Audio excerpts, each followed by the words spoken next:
Welcome inside UWM Field for game number 2 between the Lawrence Tech Blue Devils and the Rochester Christian Warriors. Cal Kaczynski is going to get it started off for the Warriors. On the mound today for the Blue Devils is Max Coughlin. First pitch started as a ball. Saw a lot of that last game. Brian just could not get ahead of hitters. No, and we're thinking that hopefully Max Coughlin is going to be the answer. As he starts it off now 2-0.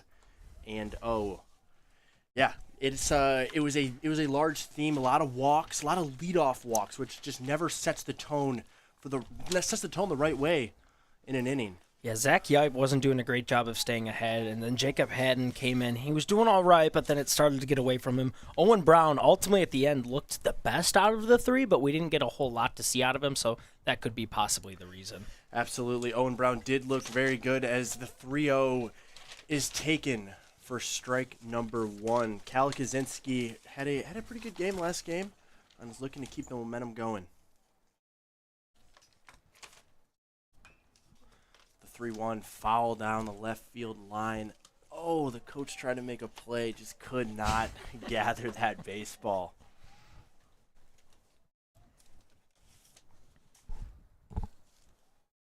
Kaczynski, the 3-2. Swing and a miss for strikeout number 1. Bit of a different start for Kaczynski. Last game he had a single to start us off, and he followed up with another single. Starting off, though, he's going to strike out. Yeah, that's always tough as a hitter, but also extremely uplifting for a pitcher to come back 3-0, battle all the way back, and end in a punch-out. As now steps to the plate, Isander Vega.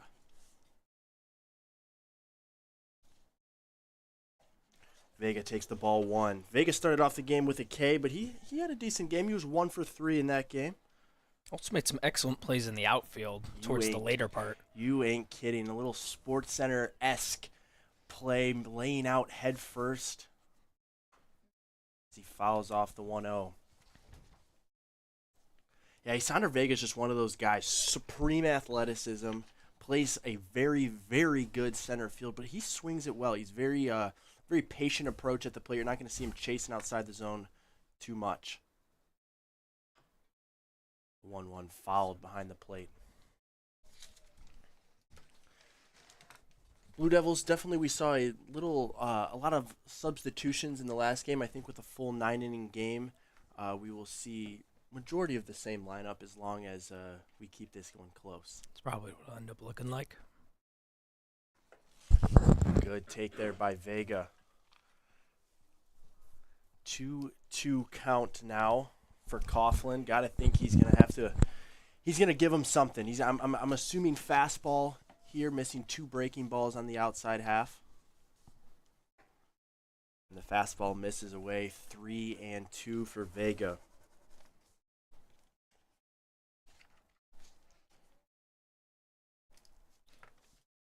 A bit of a different kind of pace so far. Already an out for the Blue Devils. That seemed almost impossible last game. Yeah, but the unfortunate walk there misses almost an exact opposite of the last at-bat. Had him with 2 strikes, had him 1-2 actually. And Vega battled all the way back with a 7-pitch walk. Yeah, we saw this a lot last game. Having that man on first, it was getting a little out of hand. The Blue Devil pitchers seemed almost a little overwhelmed last game with the amount of base running that was going on from Rochester Christian. Absolutely. Base running chaos for sure as Aiden Alspa comes to the dish.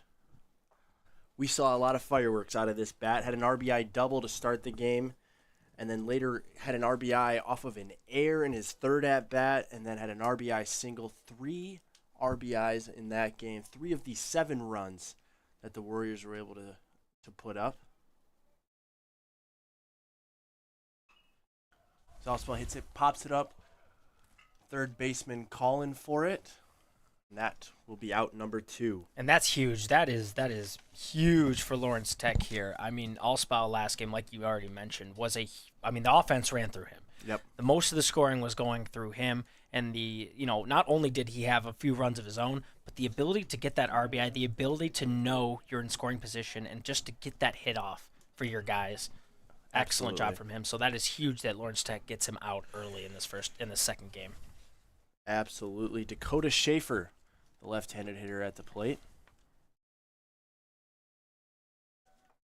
Runner goes. And the swim move almost worked. That is an excellent play by Lawrence Tech right there. But Drew Mers throws out the runner for the third out. Dakota Schaefer left at the dish. The Blue Devils hold the Warriors to nothing. We will see you in the bottom of the first.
And welcome back into UWM Field. I'm Robbie Elliott, joined alongside Brian Haynes for the bottom of the first inning. Matthew Redmond toes the rubber for the Warriors. And up first will be the right fielder, Brady Lee. I think a big key right now for the Blue Devils as Brady Lee takes strike one is just swinging early, getting ahead early in the count, not necessarily making sure that they're watching ball one, but just swinging early, trying to generate some offense and capitalize when they get runners in scoring position. No, 100%. And we've talked about momentum all game as well. So any small things LTU can do right now to get going is going to pay dividends later in the game. I think part of the reason that LTU couldn't really get anything going late in the game last time is just because they didn't have anything to work off of, and by the time they were getting things going, they were already down by 7 runs. Absolutely. The 2-run first and then the 2-run second did not help as Brady Lee fouls off the 0-2 pitch. We will stay at 2 strikes. The defense reads as this for the Warriors: Jaden Peterson in left, Isandra Vega in center, Kuzminski in right, Schaefer at first, Crane second, Falkenhagen at short. As Brady Lee takes ball one, Lesnar at third, Alsfa behind the dish, and like I said, Matthew Redmond towing the rubber.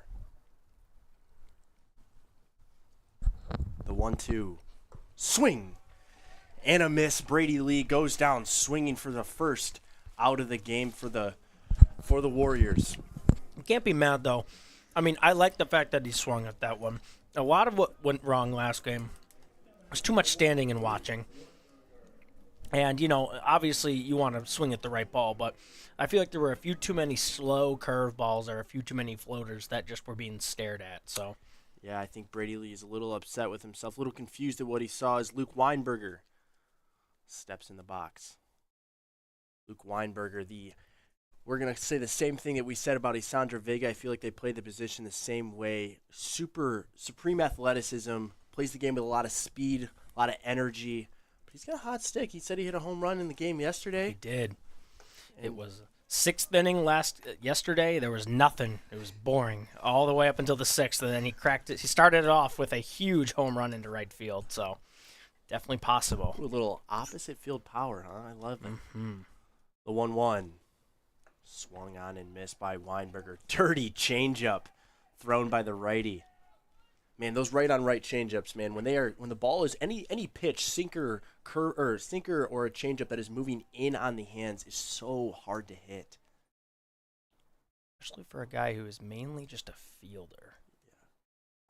The 1-2 swung on and missed. Matthew Redmond starting off efficient with 2 strikeouts in the bottom of the first.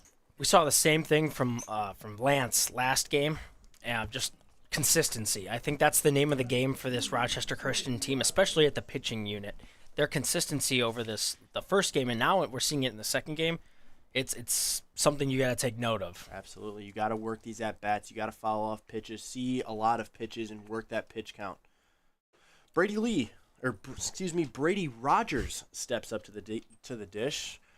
Did a fine job behind the dish last game, and he is going to be in the DH role. Yeah, Drew Murr's taking over for him this game.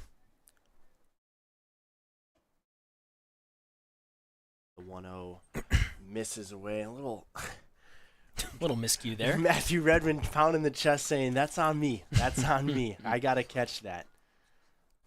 Luckily, nobody on base. Nothing hurt. Nobody advancing a base. Noticed that too. Lawrence Tech not getting anyone on base for these little mistakes. No. This grounded to short. And he is going to put him away. A 1-2-3 inning for the Warriors. We head to the second. This game tied 0-0.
And welcome back to the top of the second inning. We saw a quick inning, Brian. We saw a 1-2-3 inning out of the Warriors in the bottom half of the first. In the top, we saw a little bit of chaos in the base path, but nothing availed as Andrew Schaefer pops this one up into center field. Luke Weinberger camps under it and makes the catch.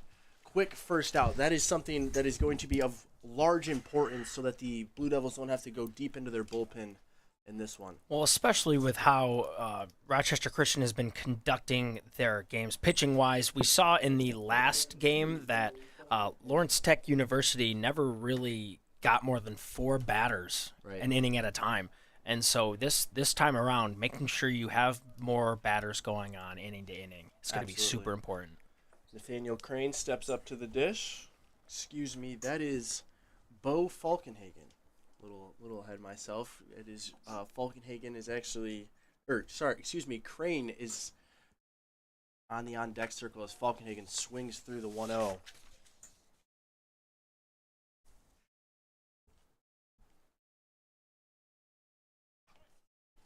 Falkenhagen had an RBI in the last game and a walk. Also lined out to Luke Weinberger out there.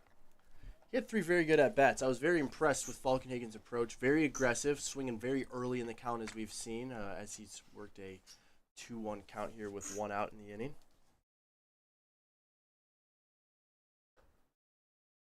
Just a bit outside, 3-1 the count. Not a guy you want to get behind to. I'll put it that way. He's got some speed. We saw it on the base path. He stole a couple bags, and Max Coughlin is definitely going to want to groove one here.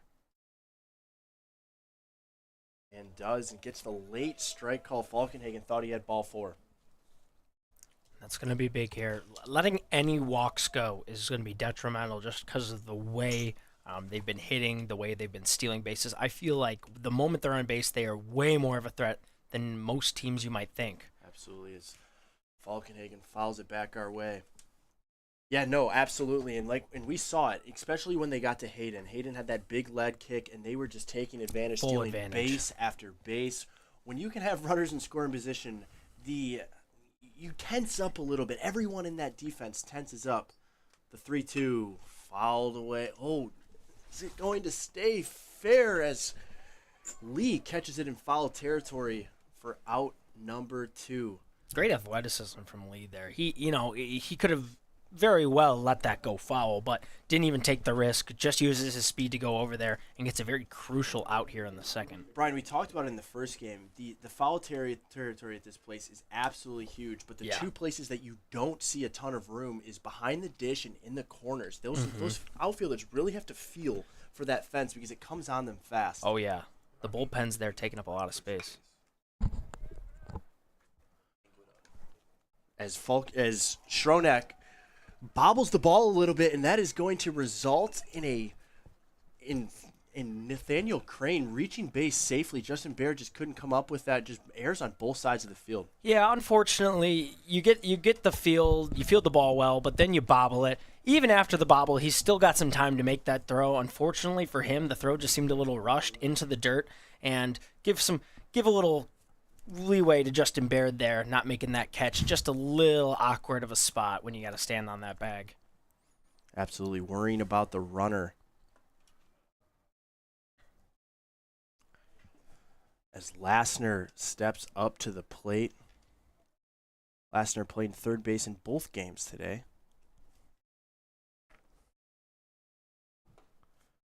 As he watches the 1-0 go right down the middle for strike number 1. 2 outs here in the top of the second. Nathaniel Crane not taking a very aggressive lead over there. Coughlin watches him. The 1-1. I'm thinking he's not taking that aggressively just because there's already 2 outs on the board. You don't even want to risk going for second and not making it there. We've seen Mers doing a pretty good job, even though it's early in the game. He's armed getting to second. He's been pretty dialed in on that spot on second base. Absolutely. Don't want to risk the steal. All you got to do is wait for your guy to get on base, and all of a sudden there's an RBI opportunity. Yep. Mers keeping him honest over there as the 3-1 is taken inside. Lassner now ahead of the count, looking to do damage and give these Warriors an early lead. Crane takes his lead at first. Coughlin deals. Popped up to right field. Brady Lee camped under it for out number 3. Too easy. We got a ball game. Yeah. We have absolutely. a ball game back and forth, still scoreless through 1.5 innings. We'll be back right after this.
Welcome back into UWM Field, a scoreless ball game here through 1.5 innings. Bottom of the second, Justin Baird leading off for the Blue Devils.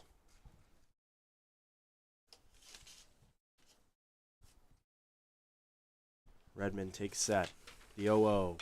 Swung on, hit over to Nathaniel Creighton. Gets on his knees, fires it over to Schaefer for out number 1.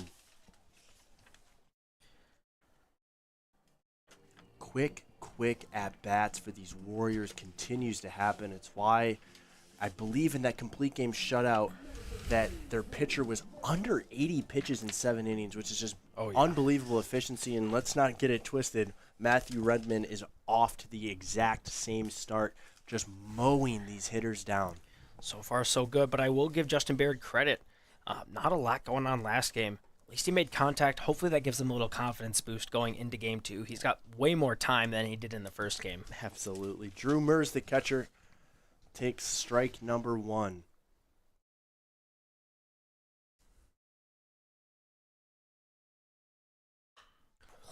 Mers pops it up deep to left center field, and that one will be gone.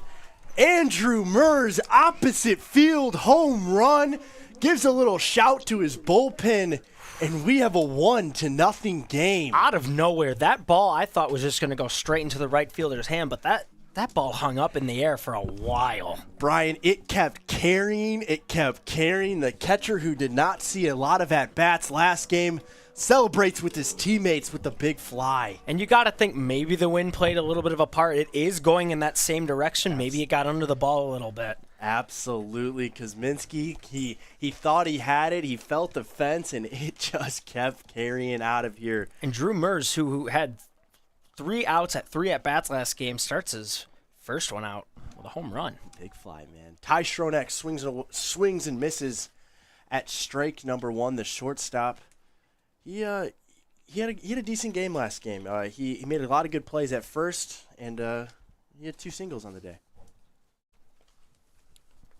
Looking to continue the success here and follow up the home run, Schronek takes ball number 1. Well, that was a flip, right? We did not see a whole lot of offense. Didn't see a whole lot of hard-hit balls out of the Blue Devils. We didn't see any runs out of the Blue Devils last game. That is the first run of the day. That is a good point, Brian. And off a home run, too, you got to think that gets you smiling. That gets the bench a little fired up. You got to think that puts the confidence back into some of your players. Absolutely. And with Matthew Redmond working as efficiently as he was here in the 2-1 count, that it puts a little dent as Schronek pops it up to Vega. Vega camped under it for out number 2.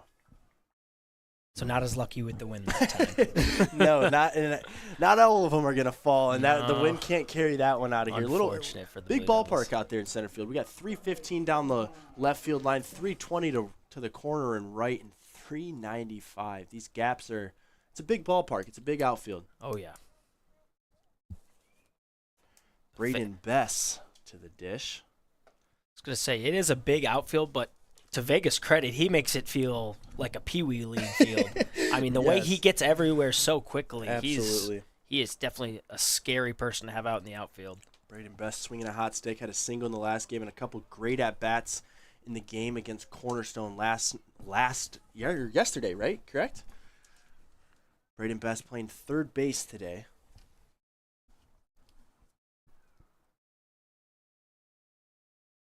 Bess had just 1 at-bat in the first game. Redmond, the 0-2, swing and a miss. Got him. For the 3rd strikeout of the game, Matthew Redmond gets out of the jam, only giving up 1, courtesy of the Andrew Mers home run. We got a 1-0 game, folks. Stay tuned. We're coming back in the 3rd inning right after this.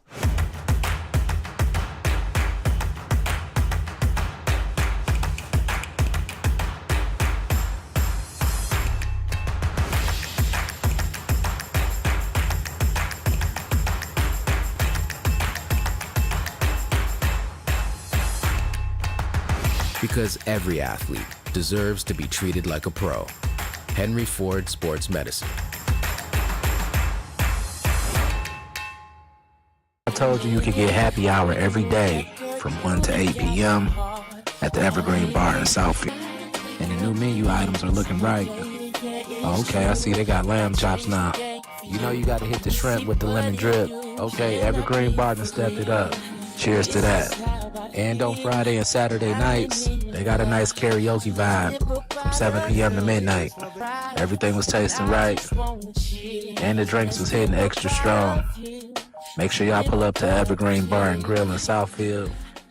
Meet the IHOP House Faves value menu. Everything's just $6. Like the Breakfast Faves combo, $6. French toast breakfast, $6. $6 for all this and all that. That's a lot of breakfast for $6. Weekdays at IHOP. Detroit is my home. In Detroit, my first love came into my life. I bought my first car, my first home, where my firstborn entered the world. Can you see? And welcome back into UWM Field as Nico Lars steps into the box. Nico had a walk, a fly out, and a strikeout in the last game as he takes Speaking of strikes. as he takes strike number 1 on the outside corner. Nico the DH today.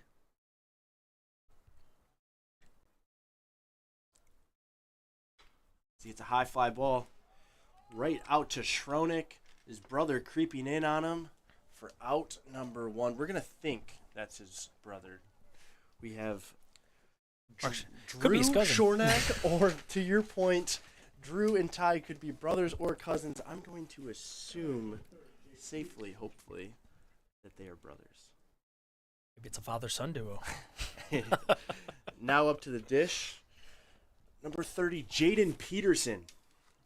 Former teammate of mine. Always got to shout out the Spring Arbor Cougars. And we had some good times back there, but now I'm glad to see him doing well in a Warrior uniform as he grounds it over to Bess. Bess over to Baird for out number 2. But no, Jaden's a great kid. Just want to give him a shout out. And if his parents are listening, you raised a great kid, guys. I was talking to him in between games. Always great to catch up with some former teammates. Got another one over there, Abdil Gonzalez. I don't think we'll see him play the field today, but always fun, man. That's what it's all about in the game of baseball. Making relationships that last a lifetime. As we turn the order back over to Kaczynski.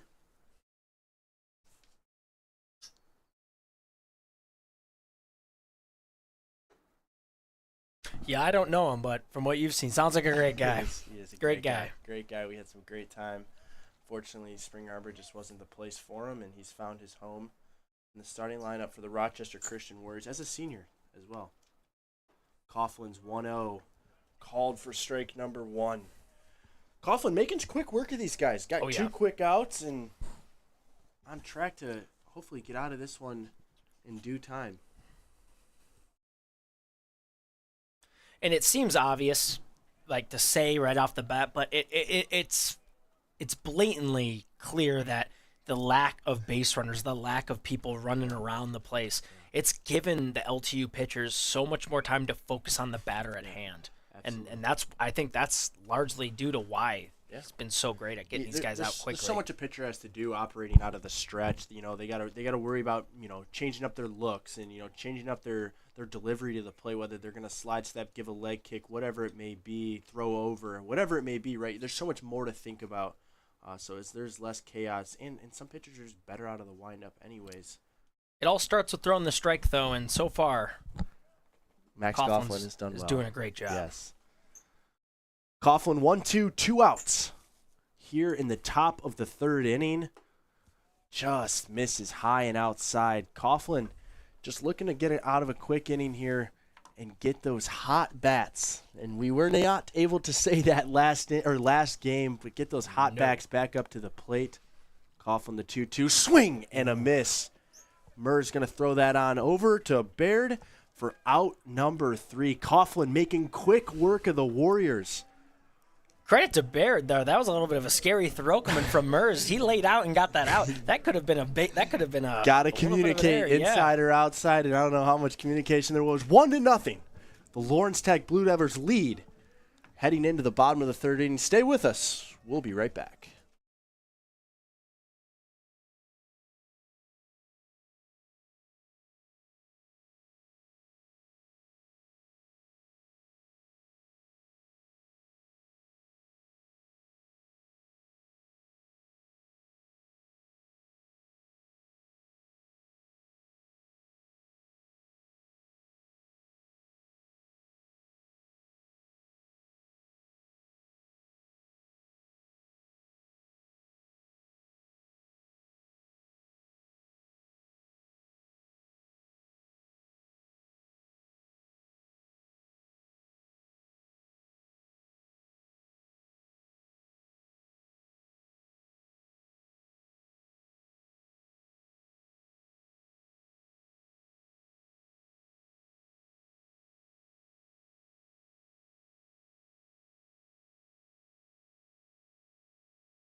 Welcome back into UWM Field as Ty Shornack is going to apologies.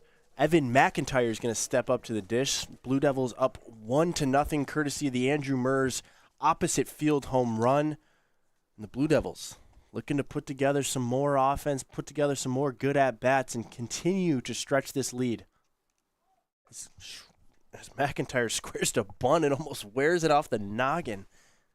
Way to get out of the way there, kid. No one wants to see you wear one. This is the only place that I don't want to see somebody wear one. The 1-0 called strike number 1 on the outside corner. Yeah, I don't know if that happens as much, but a foul ball maybe can catch him. I think I've had that happen once or twice. The foot isn't fun either. Oof, no. McIntyre digs in. Redmond, the 1-1. Called ball 2. 2-1 count, just misses below the zone. McIntyre, he looks comfortable up there. Did not see him in the first game, looking to get something started for the Blue Devils here. Swing and a miss on the slider on the outside. Good pitch there from Redmond. Just started that right down the middle. Looked like that same fastball that he threw just below the zone. And right there at about 57, 58 feet, dove into the left-handed batter's box. Yeah, caught reaching there. Reaching for sure. Swung right over the plate as Redmond gets the strikeout. Strikeout number 4 for the game. Looked like the same pitch. Got him leaning the same way. Yeah, McIntyre definitely getting a little greedy over the plate. Got to shrink his eyes a little bit. Maybe take away that outside part of the plate. Or step up on the plate. As number 51, Drew Shornack, steps up for his first at-bat. We also did not see Drew in the first game. Glad to see him in the lineup for game number 2. Shornack takes the outside slider for ball number 1. So let's point out an obvious here. Coughlin has got ahead of almost every batter that he has faced. Unfortunately, Redmond, after the very efficient first inning, just has not done the same as he throws ball number 2. No, I absolutely. Now, looking at the score sheet, he let go that home run, so that's obviously, that's a problem. That's going to give the other team a point. But the first 2 innings, again, only a max of 4 batters have gone up to the plate. And that's kind of similar to what we saw in the last game. If this continues to be a trend throughout the game, I can see Rochester Christian hanging in here for a long time. Absolutely. As Shornack takes strike number 1. No, that stuff is something that adds up. You don't see it play out in the first couple innings as Shornack grounds this over to Falkenhagen. Falkenhagen deep in the hole, just not going to be in time. Schaefer can't pick that one. That is a tough play for the shortstop. Anything on the backhand in the hole is, we know the famous play by the great Derek Jeter from around here in Kalamazoo, Michigan, but unfortunately, we don't have a bunch of Derek Cheaters out there. There's not many of that guy, huh? Yeah. Not many of them. There's only so many shortstops in Cooperstown. Yes. But no, Falkenhagen with a great effort there, able to keep it in the infield, which is always important. That was a great placed hit as well. Absolutely. Pulled down right in that little 5-6 hole. as we get back to the top of the lineup with Brady Lee. And Schronak going to take second base and gets under the tag. Kind of confused by that one. I have the same look as Crane. Like, he caught that, and he definitely beat the throw. But, you know, or I'm sorry, that was Falkenhagen that actually made that tag. Looked like he had it maybe, possibly during the slide when his feet left the ground. Maybe what's the umpire's looking at? I'm not down on the field. I'm not criticizing the umpire's call by saying that, but just from up here and from our vantage point, it looked like Schronak was beat.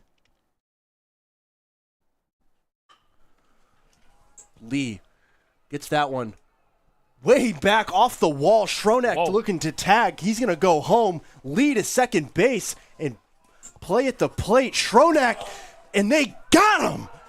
What a relay from Kuzminski all the way home to Alspaugh. That is wow.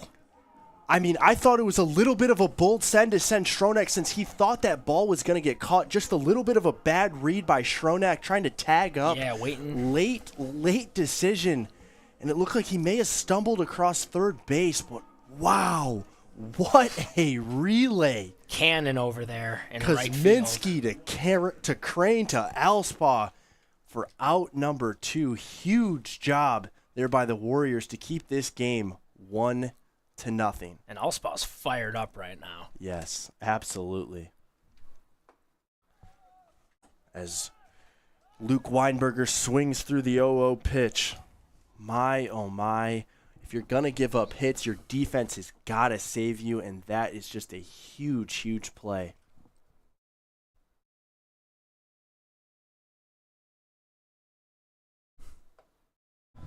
The 0-1 misses low and away. Weinberger definitely looking to do damage here and hopefully make up and get this game to what it should be at 2-0. Just a little bit of base running mistake. That's what leaves us here at 1-0. 1-1, 2 outs. Weinberger takes the fastball on the outside. 2-1 the count. Brady Lee at second base after his double off the wall. Looking for a ball down to try and take third. Matthew Redmond putting a little extra behind that one. Little louder pop out of Alspaugh's glove to go to 2-2. Redmond looks dialed in right now. Yeah, you could tell that play fired him up, gave him a little bit of confidence. The 2-2, swing and a miss. Alspaugh tags Weinberger. Weinberger not happy with himself, chasing that ball in the dirt. And just like that, what we thought was going to be an extra run, the Warriors defense makes a stand. 1-0 here heading into the bottom of the third inning. We'll be right back. Into the top of the fourth inning. We'll be right back right after this.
Welcome back inside the top of the fourth inning here at UWM Field. Robbie Elliott, Brian Haynes here with you on the call. We got a good one, Brian. Just saw an absolutely beautiful relay by the Warriors, and now they're going to try to get one back for themselves. Yeah, definitely shifted the momentum back in their favor, and just in time, too, because they are back on offense, and they got a little bit of room to make up right now. Isandra Vega at the dish. Max Coughlin on the mound. Vega up the middle. McIntyre sliding stop, just not in time over there to Baird. Isandra Vega starting it off how he knows how to with a single. Well, I thought Coughlin was going to eat one there, so I'm glad he's okay. And then there was a pretty good play at second base. The throw, of course, just off that back foot, not enough time. Yeah, that's a tough play, man. Right behind the bag, right off, like you said, right off the back foot. Evan McIntyre kept it in the infield. One on with nobody out for Aiden Alspaugh. Alspaugh just looks so calm up there. Just such a calm demeanor about his stance. He's in a little bit of rhythm. We saw the bat fly in the first game, looking to see if there's some fireworks left in it. Got some super glue on his hands now. Some super glue. Yes, we did see Aiden Alspaugh take a swing at a ball, and the bat ended up in the Blue Devils dugout. As Alspaugh takes ball number 2, we had to have a rush of pine tar. Emergency pine tar run made out to home plate by the coach. Shout out to him. He was able to keep the bat in his hands for the rest of the game, but you don't see that all too often. A little bit of rain in the first game. But yeah, you see something new at the ballpark every day. As Alspaugh races one to left. That ball's going to bang off the wall. Vega heading to third. Alspaugh to second. And just like that, 2 runners in scoring position with nobody out. The firework off the bat of Aiden Alspaugh comes again. Yeah, that is a huge hit right there. You could see him, the way he was holding that bat. He knew that pitch was going to go right where he wanted, and he just put all his energy into that one. Lucky for the Blue Devils, it didn't leave the stadium. Close enough, though, and he will get a double and get his man in scoring position. A little bit more height on that baseball, and it might leave. Aiden Alspaugh, like you said, he knew he was going to get a fastball. He knew he was going to get something to hit, we'll put it that way, in a 2-0 count, and he did not miss. All of a sudden, the Blue Devils, they got to play some serious defense here. They got no outs on the board. Backs against the wall. The first thing that needs to happen is Coughlin throwing a strike. Stands between him is Andrew Schaefer, who dribbles one down the first baseline. My apologies, that is Dakota Schaefer.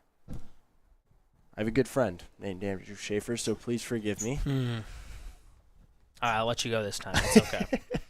Everyone gets one. Dakota Schaefer standing in the 0-1. High fly ball into the gap in right center field. Made the play is Brady Lee, but tagging is Isandra Vega. And we have a tie game here at UWM Field. Great piece of hitting there. Thought that Schaefer was going to get one down in the gap. Yeah, no, great hit. And, despite the fact that he is going to be out on the hit, he does get the RBI, and I feel like right now that's all he really wants. He wants to get an RBI. He wants to tie the game. It's exactly what they did. And now they still have a man on third, so they have another opportunity here with still 2 outs to give. Absolutely, and at the dish is Falkenhagen. Falkenhagen takes the ball 1. A little bit of coaching over there at third base for the pinch runner.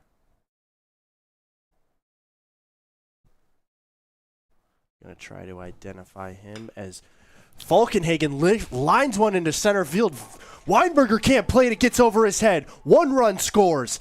Falkenhagen looking around second. He's going to stop right there. And just like that, the Warriors back up 2-1 with the Falkenhagen double. Yeah, so excluding Dakota Schaefer's RBI, you get rid of him. That's 2 doubles in the same inning, followed up by a single. And like you said, now they're in the lead. And they still have 2 outs to give. We're in a position where these balls are getting crushed, and I'm starting to worry if Kaufman maybe is in his own head. Coughlin is throwing strikes, and these hitters are just not missing them as Coughlin fires in the ball 1. Nathaniel Crane at the plate reached via the E6 in his last at-bat, looking to put his Warriors ahead with another RBI knock. Crane through the left side.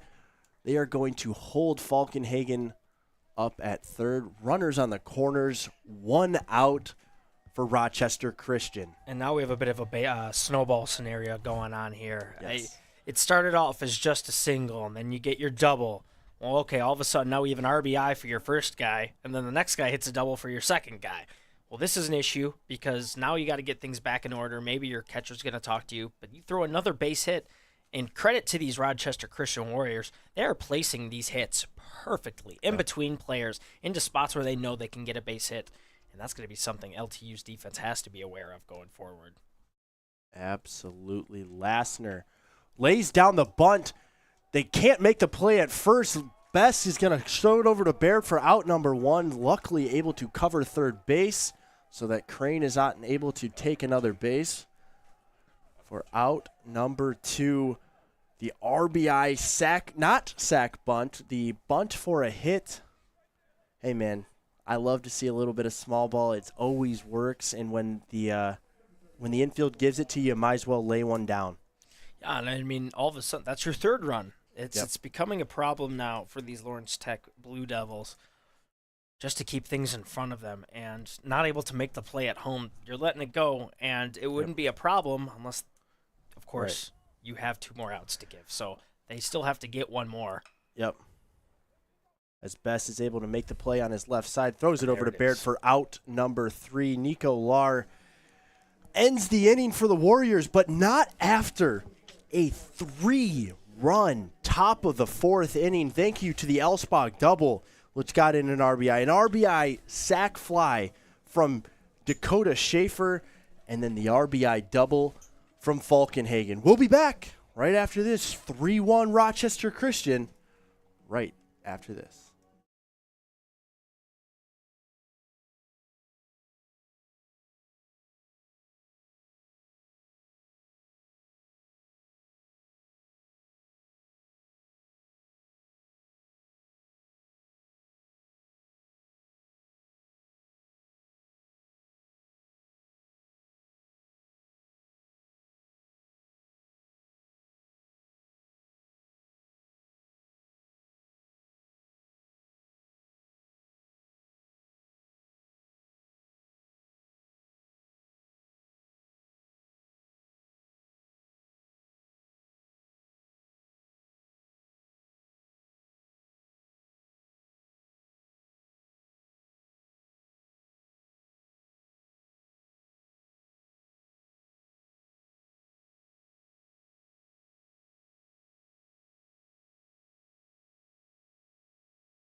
Welcome back into UWM Field, the brand new UWM Field. This formerly known as Jimmy John's Field, after some great renovations, a nice sod turf laid down, and a presenting sponsor title change. This place looks unbelievable as Brady Rogers digs in for the Lawrence Tech Blue Devils.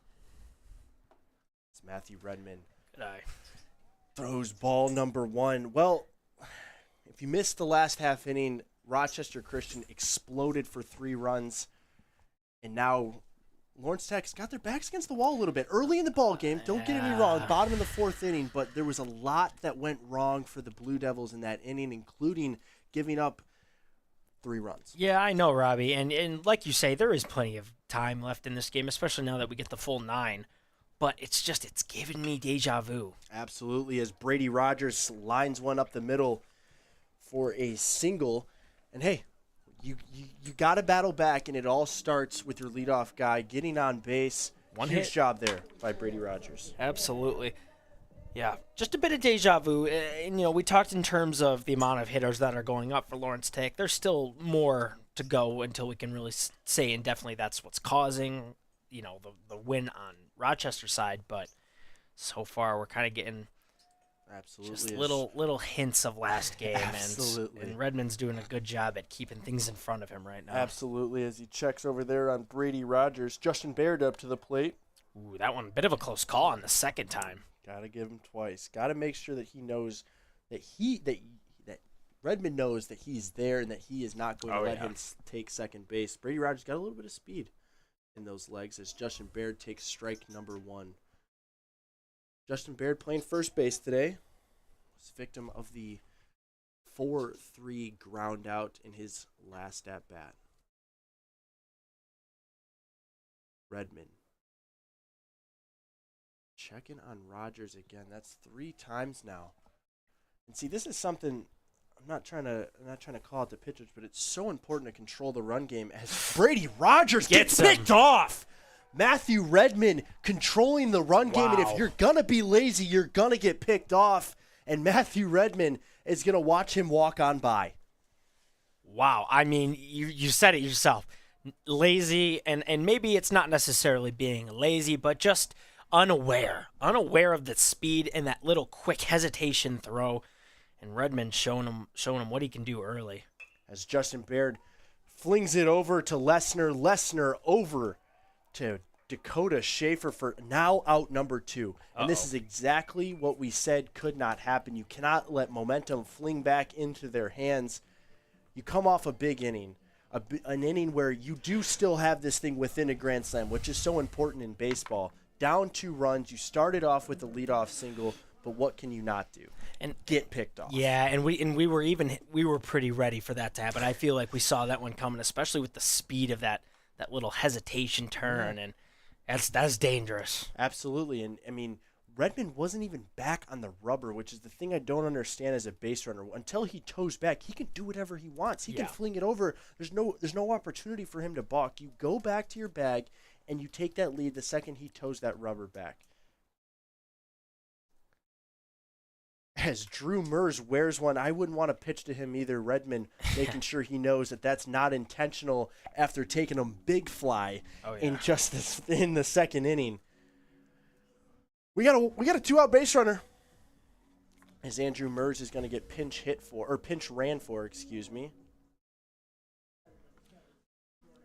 Yeah, unfortunate for the Blue Devils. Not another chance for Mers to hit a homer there, but it will get someone on base, and that's all it takes in this game.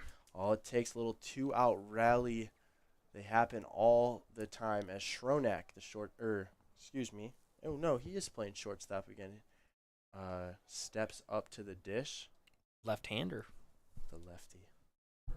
You know, I get jealous of the lefties. I in golf and in baseball, I've never seen a bad left-handed swing. I know. It's kind of unfair.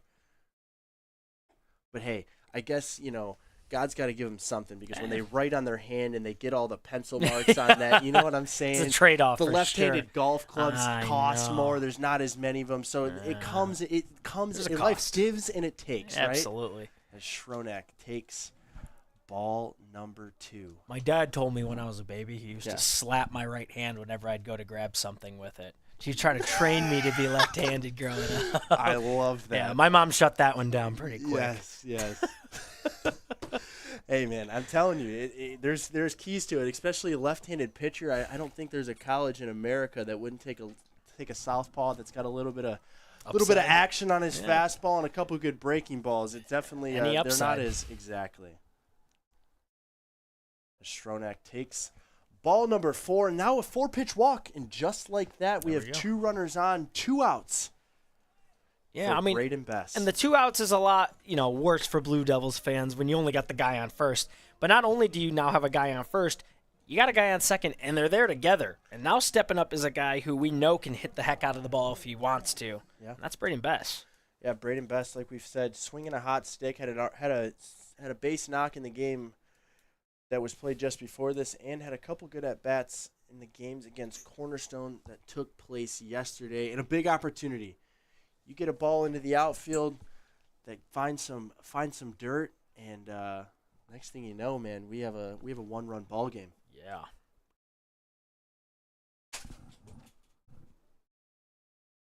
Redmond takes ball number and that is 6 straight balls actually. If we were in the home of Texas A&M, they'd be chanting ball 6, ball 6. They would, and that would be really tough on the pitcher. One of the greatest traditions in college baseball. Yes.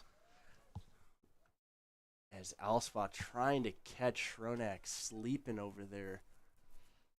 Atmosphere is half the game in some scenarios. And it is, man. They certainly have one. They don't do it better than anyone. The They don't do it Aggies. better than anybody. The Aggies in the SEC alone. You go to an LSU baseball game, and there's more people that attend those games than they attend minor league baseball games. It is incredible. I will give a shout out though for the I'm blanking on the conference, but the Sun Belt League. Coastal Carolina does it well too, and I've attended a couple. The Chanticleers. The Chanticleers making a national championship run. They do it well down there. They get for some nice being a colors. mid-major. Oh, yeah. Of course. The teal. Ooh. You gotta love the teal. Teal Nation. Oh, teal. Do you know what a Chanticleer is? It's a chicken, right? It's a beach chicken. Beach chicken. It's a beach chicken. Well, they got beaches over there. Yes, they do. 2s across the board, 2 balls, 2 strikes as Braden Bess strikes out in a big spot. Redmond gets out of the 2-out jam, and just like that, we have 2 runners stranded, down 2 runs for the Blue Devils. We're heading into the 5th, 3-1. Stay with us right after this.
And we're back at UWM Field. Jaden Peterson digs in with the Warriors up 3-1 after getting out of a 2-out, 2 base runner jam as Peterson takes strike number 1. Looked like it was a little bit outside, but strike number 1 nonetheless. Yeah, a bit of a missed opportunity for the Blue Devils last inning. You know, they didn't start off looking great, then they kind of got back there, and then it just wasn't enough. But here, it's all about just getting back to where they need to be and not letting anything else go for the Warriors. Absolutely. Keep the deficit where it's at as Jaden Peterson swings through the breaking ball for strike number 2.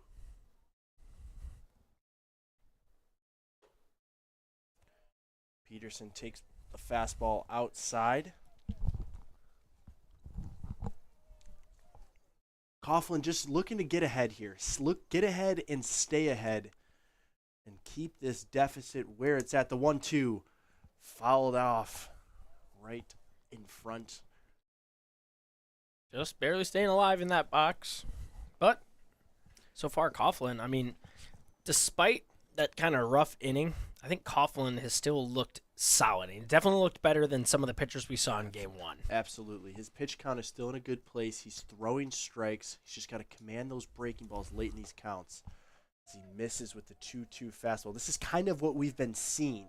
He gets ahead, gets to 2 strikes, and just these Rochester Christian hitters are fighting off pitches, keeping at bats alive, and it's allowing Coughlin to, kind of lose control of the count. Right. As he throws ball number 3 here, full count, nobody out. The last thing we want. Yeah, these as Blue Devil fans is a Rochester Christian leadoff walk. Yeah, the Warriors here just getting a piece of it here and there, staying alive, and just basically allowing the Blue Devils to make the mistakes here. Absolutely. As Jaden Peterson lines one into left, but Shornack is there to catch it. Great at bat there. As a leadoff hitter of the inning, your job is to see your leadoff hitter in any scenario is to see a ton of pitches, get a lot of intel for your guys as you make your your second trip through the order. And Jaden Peterson did just that and hit a ball hard. Oh, yeah. Like we said about letting the pitcher make mistakes, the longer he is up there, the more likely he is to make those errors. So 100%. did his job whether we know it or not. 100%. As Coughlin once again gets ahead with strike number 1. Kaczynski coming up to the plate in his last at-bat was victim of the swinging strikeout.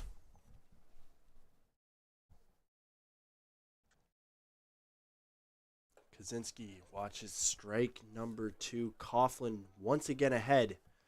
0-2 with one out here in the top of the 5th at the beautiful UWM field. Always love seeing those lights start to come on. We got a cloudy day. Oh, yeah. Baseball is best played under the lights. And I say that as an outfielder who it's not fun. No. Don't get me wrong. But there's just a different vibe about it, especially in a ballpark like this. Yeah. You just feel like you're playing on the biggest stage. When the lights are brightest. As Kaczynski fouls this one right at the Blue Devil dugout. A little cold down there. The guys are not taking the hands out of the pocket. They're actually fielding these baseballs with their feet. See, we got it kind of nice up here. It is a little warm in the box, but I'll take that over the wind and the chilliness that is out on the field right now. The flag in center field has been blowing all day. I'm glad to have glass windows in front of me as Kaczynski takes ball number 2.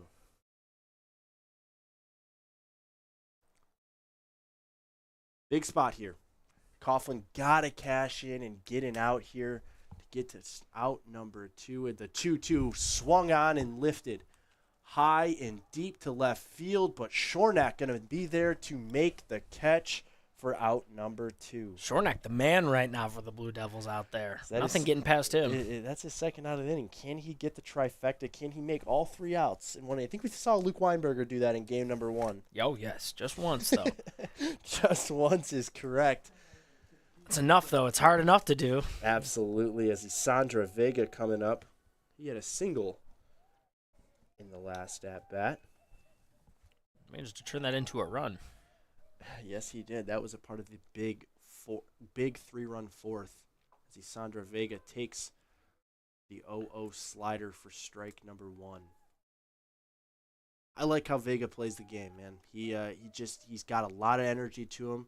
He's flying around the field, whether he's on defense, whether he's in the box, whether he's on the base path. He's got a sweet stroke. Guy plays the game the right way as he swings and misses at the fastball on the outside. And you don't see too much of that from him. No. The swing and the miss. And I think to your point, yeah, ton of energy out there, but when he gets into this batter box, he's very reserved. He's very calm. Yes. He doesn't let the pitcher see what he's trying to do. Absolutely. He doesn't chase a lot either. Absolutely. Smart eye. Smart like right eye. there. That was the exact same pitch. Coughlin trying to get him to make the same mistake twice and doesn't. That brings the count to 1-2. 2 outs here. The top of the 5th inning. Coughlin trying to get out with a quick inning. And swing and a miss. And Coughlin punches him out as Mers throws it down, telling the umpire, hey, I think Vega ran out of the base path. A 1-2-3 inning for the Blue Devils. We head to the bottom of the 5th inning. 3-1. Rochester Christian. Stay with us. We'll be right back.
Welcome back inside the beautiful UWM field. I'm Robbie Elliott alongside Brian Haynes. We have a good one here, folks. 3-1 Rochester Christian leading as Evan McIntyre toes in and takes ball number one. Been a pitcher's duel. Besides the fourth inning, we have seen some great pitching. Not a ton of offense, like I said, besides the top of the fourth inning for Rochester Christian.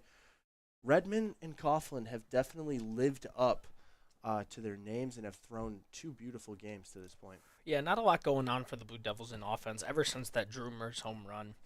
We got it going pretty early, got the guys fired up.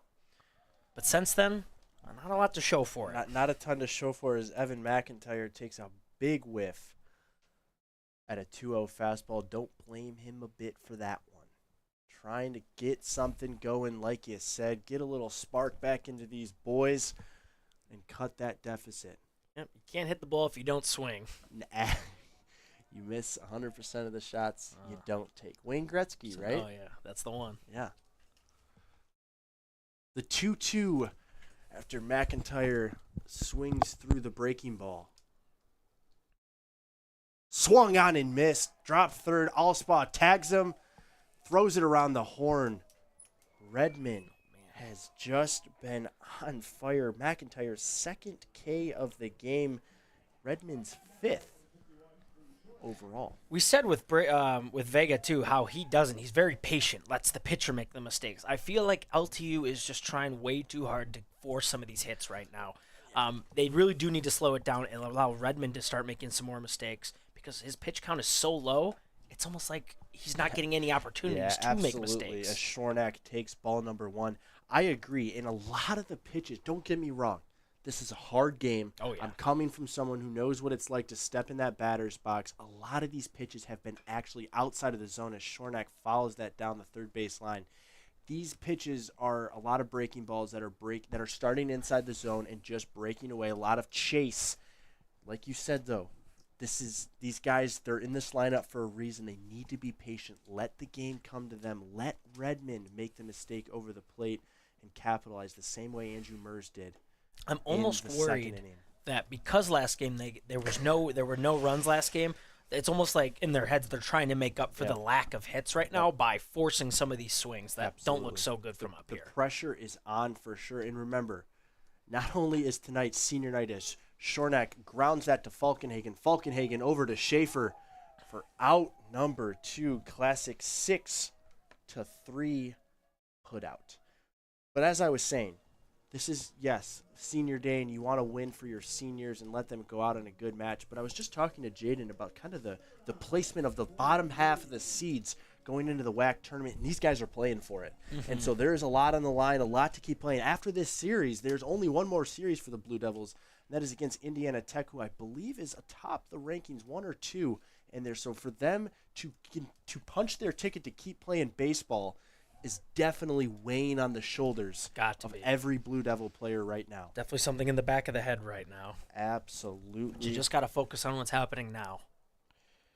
As Brady Lee comes up, as he swings through the 0-1 to bring it to 0-2. Brady Lee had a big double in the third inning, but unfortunately was just not able to score on the Blue Devils.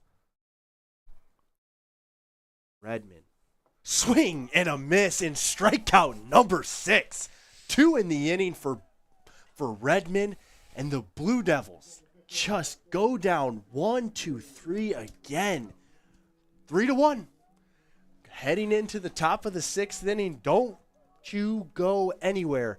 We'll be right back.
Welcome back to UWM Field. I'm Brian Haynes.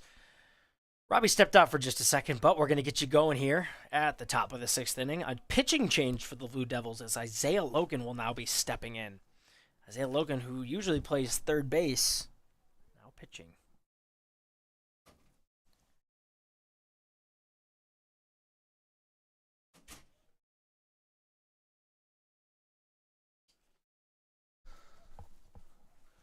Batting right now for the Rochester Christian Warriors, Aiden Alspa.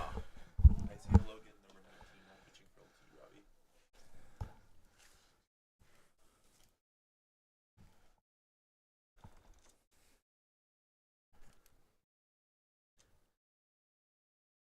Logan toes into Allspa.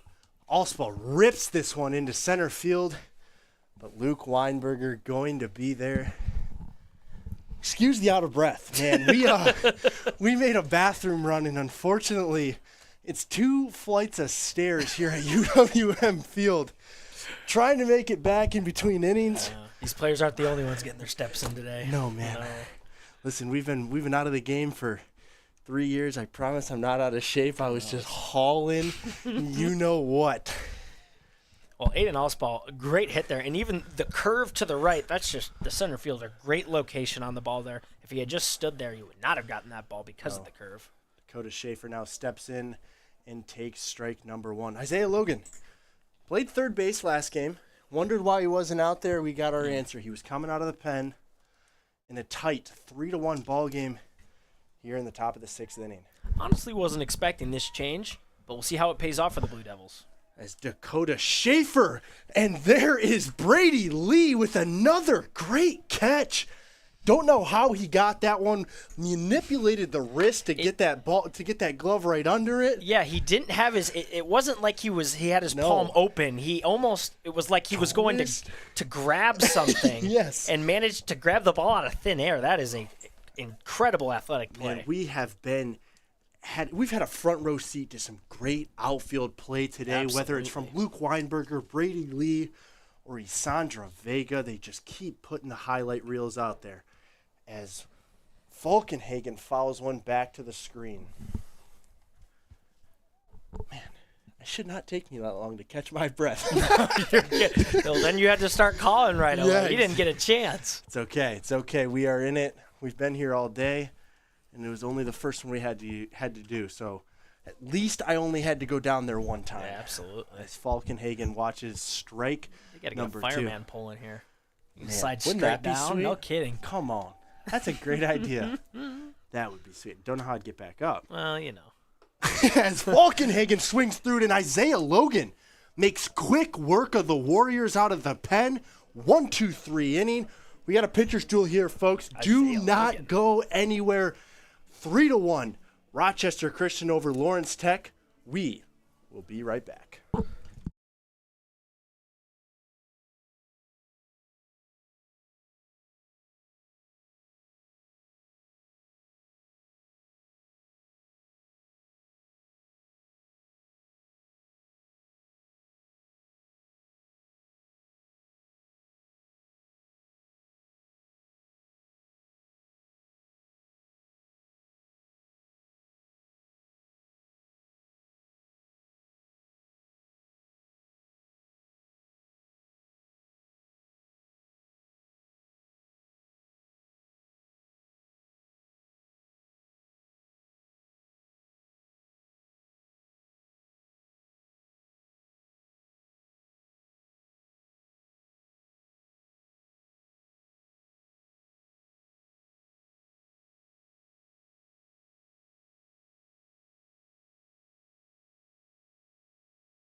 And welcome back into UWM Field. Breath has been secured. The heart rate is back down. but hopefully it gets elevated back up, and these Blue Devils tie this game back up in the bottom of the 6th inning. Luke Weinberger leading off for the Blue Devils. Oh my gosh, that was gross. That was nasty. That pitch looked like it started behind Luke Weinberger and ended up right down the middle for strike number 1. Luke Weinberger didn't even move a muscle. No, I think he saw a spin and just accepted the fact that that's not my pitch, Oh, Oh, man. he takes ball number 1. So far, these pitchers from Rochester Christian not needing anyone to relieve them. No, they have not, as Luke Weinberger foul tips it back into the glove for strike number 2. Like you said, I mean, we have seen no action. I don't know what exactly they're doing in the Rochester Christian bullpen. Neither do I ever know what they're doing in the bullpen Having a pizza because party? those guys are just characters. But that bullpen has been unbusy as Weinberger bloops this one into right field for a 2-strike base hit, and he might get backpicked as he barely gets back in there. Great heads-up play there by Jaden Peterson, knowing that he was going to take a big round there. Dakota Schaefer, if he was able to turn and tag him right there, oh, man, that would have been a backbreaker. That's really dangerous, and you got to be careful if you're LTU. You're already down 2 runs. You don't want to be doing anything extra here. No. Just run the base, get your base hit. Yes. No shenanigans need to be going on here, but he gets the base hit anyways. Yeah, no, great piece of hitting there from Luke Weinberger, and we already know what happens when you're on the base path with Redmond on the mound. He is not going to let you run. Controlled the run game better than any of them, even had a pickoff early in the game. And it's that quick hesitation. He gets that ball to first base like that. So you got to be on your game if you're on base runner. Absolutely. As Brady Rogers squares to bunt, gets the guy over, and just like that, we have a runner in scoring position now with 1 out. Great at-bat there by Brady Rogers, doing his job and getting the speedster Luke Weinberger into scoring position. Yeah, I mean, honestly, I think he performed that bunt pretty well. Credit to Redmond. He knew what was coming right away, and he moved his feet the moment he saw it. Absolutely. So any pitcher who's not going to be that quick, that's going to be a base hit. But that's why we practice those PFPs. For all who know, you know. As Justin Baird slices one back to the backstop. That thing had a lot of spinach on it. You see, that thing was just... Oh, yeah. Redmond's been throwing them very... Yes. Very spinny today. Yes. I'm not sure how to he's say been it. spinning them very well. We'll put it that way. And when it comes off the knob of the bat, it spins even more. Redmond, the 0-1. And sawed off by Baird. And thankfully, Luke Weinberger reads that well and gets back to second base in Another time. spin. Yeah, just spun one right on his hands, completely jammed him. Those hurt so bad, especially with those one-piece alloy bats. Yeah. I know in this cold weather, Justin Baird felt that ringing in his hands. But brings up the slugger. There we go. Andrew Murs had a big fly in the second inning, went to right field, a ball that just hung up in the air forever and left the yard. It's the only run of the game for the Blue Devils. Can he do it again? He takes a big swing. Well, you got to hope he also doesn't get hit by a pitch again because he didn't even get an opportunity to swing on it last time. No, he did not. They wanted nothing to do with him, and that breaking ball tells me they don't want anything to do with him again. Low and away, but got Murs to chase. The 0-1.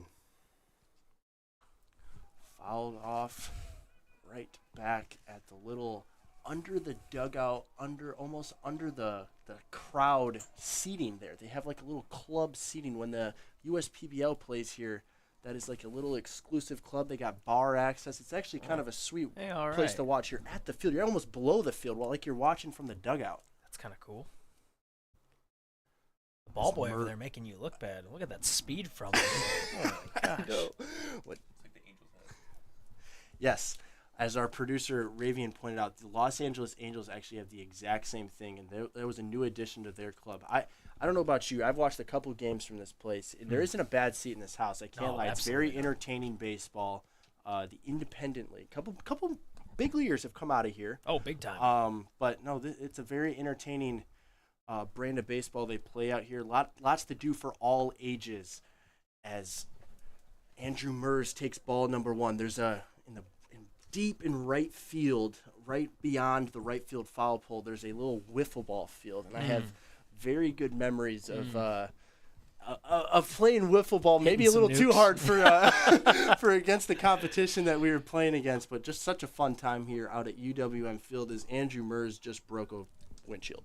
I was about to say, careful. Now that we're getting towards that, a little bit in rush Exactly hour. why I did not park my car across No, that road. I am hoping my car's all right. I will say, though, another great part about this stadium, that hill over there, you can buy tickets in the summer for that hill. I think they're like $10, $15 if you're on a budget. Yeah. Still get a great view of the game, and hey, maybe you can get a home run ball going your way. 100%. No, definitely. That is a fun spot for sure. Like big you said, time. we've made the comment there's not outfield seats here, but if you want to catch a home run ball, that's the place to do it. Sit on a blanket. Yes. Yeah, Great chillin'. summer. It's a great thing to do in the summer, and honestly, there's a lot to do down here in downtown. Is this Utica? Utica, big Utica. time. Okay. Couple breweries. There's Right. some fun places to go. Some good restaurants, good food. Yes. Can't turn that down ever. The 1-2 swung on and missed, and Redmond, for the 7th time tonight, gets them swinging, keeping this game 3-1. We are headed to the 7th inning, the top of the 7th. Don't you go anywhere. We'll be back right after this.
Welcome back into UWM Field at the top of the 7th inning. Isaiah Logan still on the mound for the Blue Devils here in a 3-1 ball game as Nathaniel Crane digs in for his 3rd at-bat. Reached safely on an error in his first at-bat and a single in his 2nd at-bat as he takes ball number 1. Yeah, I feel like we're far enough into this game now where I can't bring this stat back up. The Blue Devils just not getting enough batting opportunities. The only inning where they've gone over 4 batters was the same one where Drew Mers got hit by a pitch. Look out, Lassner. Oh, my goodness. Almost took his face off. But to your point, Brian, I agree. They're just not turning this over. Redmond has had complete control of this lineup, 7 Ks on the night, and the Rochester Christian pitching staff has had control all day long.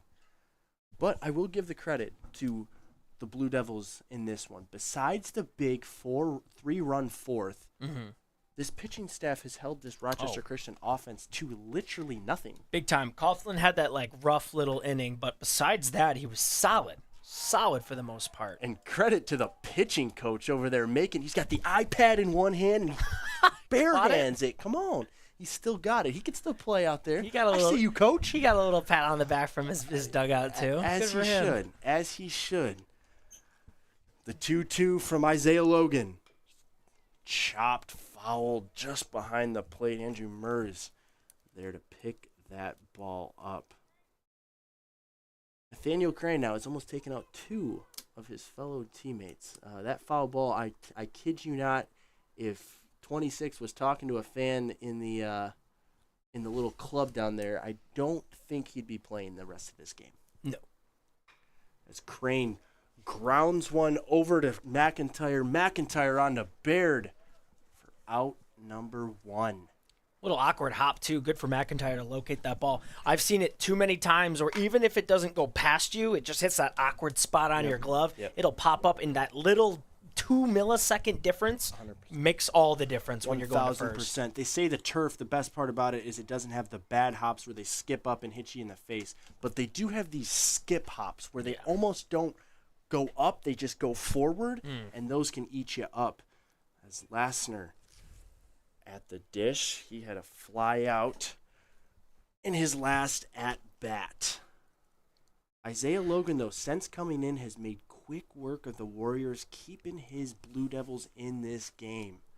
The 1-0 froze Lassner, kind of got him to shake a little bit, buckling his boots almost. That was dirty. Isaiah Logan, I was not familiar with your game. No, sir. Nasty breaking ball on the front door. The 1-1 taken for ball number 2. To the credit of I believe that's Nico Lair down there. He has moved himself close to the backstop, basically saying, Lassner, I don't think you could hit it here. As Lassner fouls one back to make it 2-2.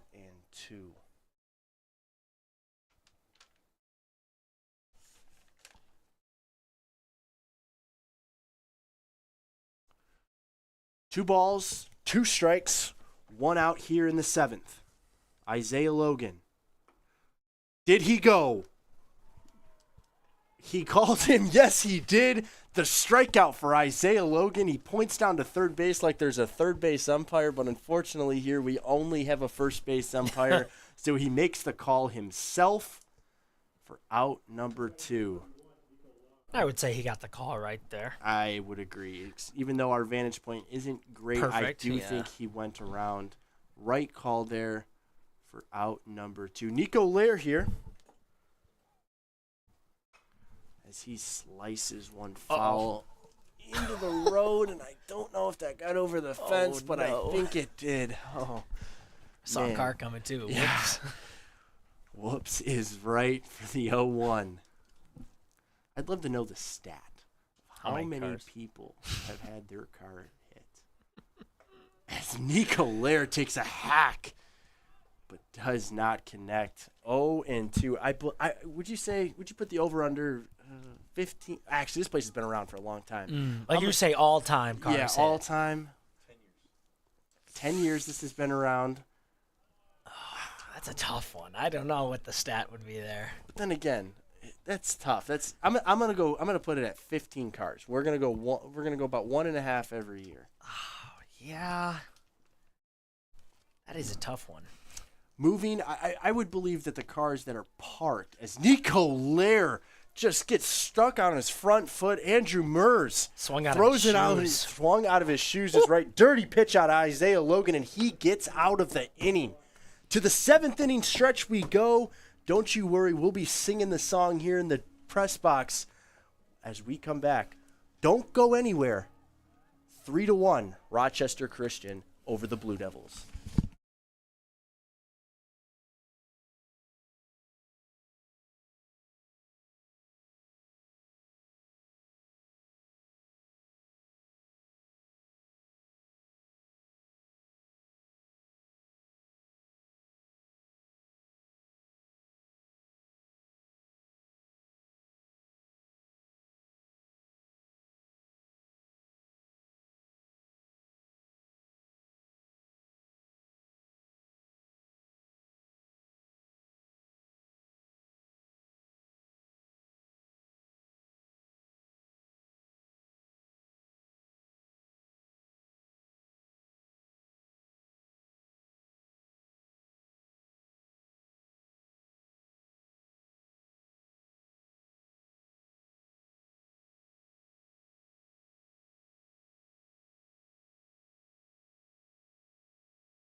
Welcome back into UWM Field. Bottom of the 7th. We are in a 3-1 ball game as the Rochester Christian Warriors lead the Lawrence Tech Blue Devils. Ty Shornack at the dish as he takes strike number 1. Matthew Redmond has been nothing short of impressive. He's been nothing short of efficient. 7 strikeouts on the day, and he's looking for more. No, yeah, we thought that home run in the second inning was going to maybe spell some disaster for this pitcher. Maybe seeing the first pitching change of the day from the Warriors. But ever since then, he has really just dialed it back in. Plenty of strikeouts for him in this game as well. Absolutely. As Shornack fouls one right back. 81 pitches, thanks to our producer, Ravi and Hannah. 81 pitches, Brian, and we are through 6 innings of work. That is ridiculous efficient. This is our 7th inning of baseball that we are calling, and we have seen 2 pitchers to the rubber for Rochester Christian. As Shronak nubs one over to second base, Nathaniel Crane there on the run. Did not get him, not in time. The speed of Ty Shornack getting down the bases. And we got a leadoff single. That was, the speed right away. The ball, it was placed fine. It was placed in a position where it really came down to the 50-50. I don't think there was any real errors on the fielder's part. That was just all speed from Ty Shornack. I have it penciled in as a single, and Nathaniel Crane, there's not much he can do. That is just simply speed down the base path, getting out of the box hot, knowing that he nubbed it. It was right off the end of the bat, not great contact at all. And that brings up Braden Best, the third baseman. Matthew Redmond throwing on over to Ty Shronak, making sure that the speedster knows that you are accounted for. As he almost gets him again. They need to watch that. He is not taking his eye off first base. No. Until he comes set, I would be very careful coming off that bag. As Especially with how fast that throw is. He is quick, man. He has got that quick twitch, turns the shoulder, and he is firing it as he's turning. All it really takes is for the base runner just to look away for a half second, and that's it. 100%. And Schaefer has been there ready to receive all of them as Braden Best watches strike number 2 on the outside. Got to think that now with the bunt out of play with 2 strikes, that we might see Shronak moving if he can get off. I think Matthew Redmond understands the situation and knows that this team wants to get runners in motion here and try to hopefully steal an extra base. Redmond hasn't allowed it, though. There's only been 1 stolen base this entire game. Yep. As Braden Best shoots it through the hole, and Ty Shronak gets over to second base. 2 on, nobody out for the Blue Devils. Great piece of 2-strike hitting. That's just how you got to start doing it. I know they want to start getting those stolen bases. They did it a lot yesterday against Cornerstone. They tried to do it a lot in the first game. They got some stuff going, nothing crazy, but really where it starts is at home plate. And if they can't get the hits going, they should forget about stealing altogether. Now they are in a position, you got multiple guys on the bags, and you got a batter up. Like you said, only 1 out on the board, or 0 outs on the board. Now it's a case where you can steal bases. You can overwhelm the pitcher a little bit. Absolutely. Got to have those base runners shuffling their feet, making sure that Redmond knows they're there. McIntyre up in a big spot. 2 on, nobody out. As Redmond delivers, and McIntyre trying to lay the bunt down. Very smart situation here.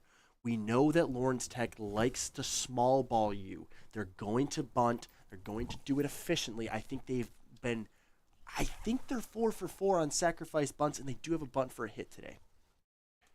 Well, in the past, they've been so good at bunting as well. They have it down to a science on that left foul line. They make it just ride it perfectly. So, as Dakota Schaefer is fully crashed in, you're only I don't know exactly what they call this, but we would call this in the coaching world half, meaning that the third baseman is going to play basically at the pace. Dakota Schaefer is going to take away the right field line as McIntyre lays down a great bunt and gets both runners over. Great play by Alspaw to make sure to get the out, but what a bunt by Evan McIntyre.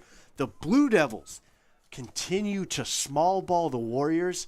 And now here we are, runners in scoring position, second and third, one out. First time in quite a bit of time we have seen a guy on third base here for LTU, and this is it. This is one of your big scoring opportunities. There's an out on the board. You got 2 to give. You're getting late in the game now where every single at-bat matters. Absolutely. We are going to have a pinch hitter here. We are going to have the left-handed hitter Andrew Gingle come in for Drew Shornack. We saw Andrew Gingle in the last game. Playing a little bit of the matchup game here. A little lefty versus righty. You don't want a ball hit to the left side. No, You want do not. that is an easy play. You don't want a ball hit to the corners. You're definitely going to want a ball hit up the middle. But they are basically sacrificing a run here. They're going to bring the corners in, but they're not fully going to bring the infield in. And that is actually strategic so that, first of all, this run really at third does not matter because that does not tie the game, right? The run that matters is sitting there on second base. As Gingle does his job, puts a ball in play over to Nathaniel Crane. And just like that, it is 3-2 now. Great at bat, coming off the bench. Andrew Gingle does his job, gives what the defense takes what the defense gives him. We got a 1-run game here at the top of the order for Brady Lee.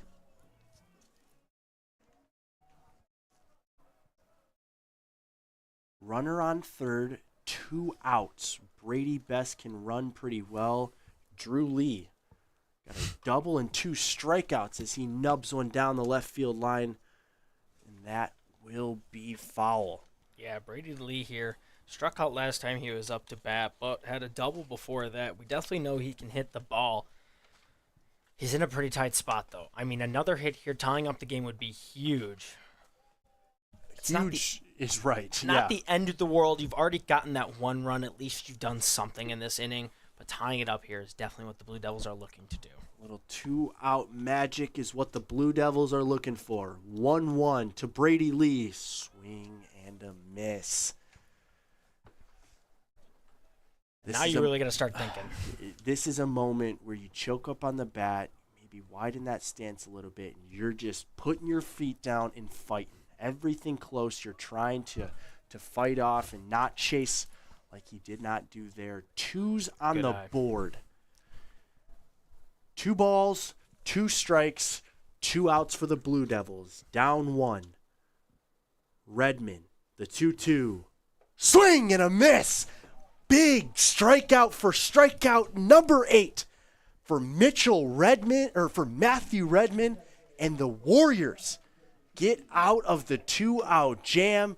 3-2 as we close the 7th inning and head to the top of the 8th. Don't go anywhere, folks. We got a good one here.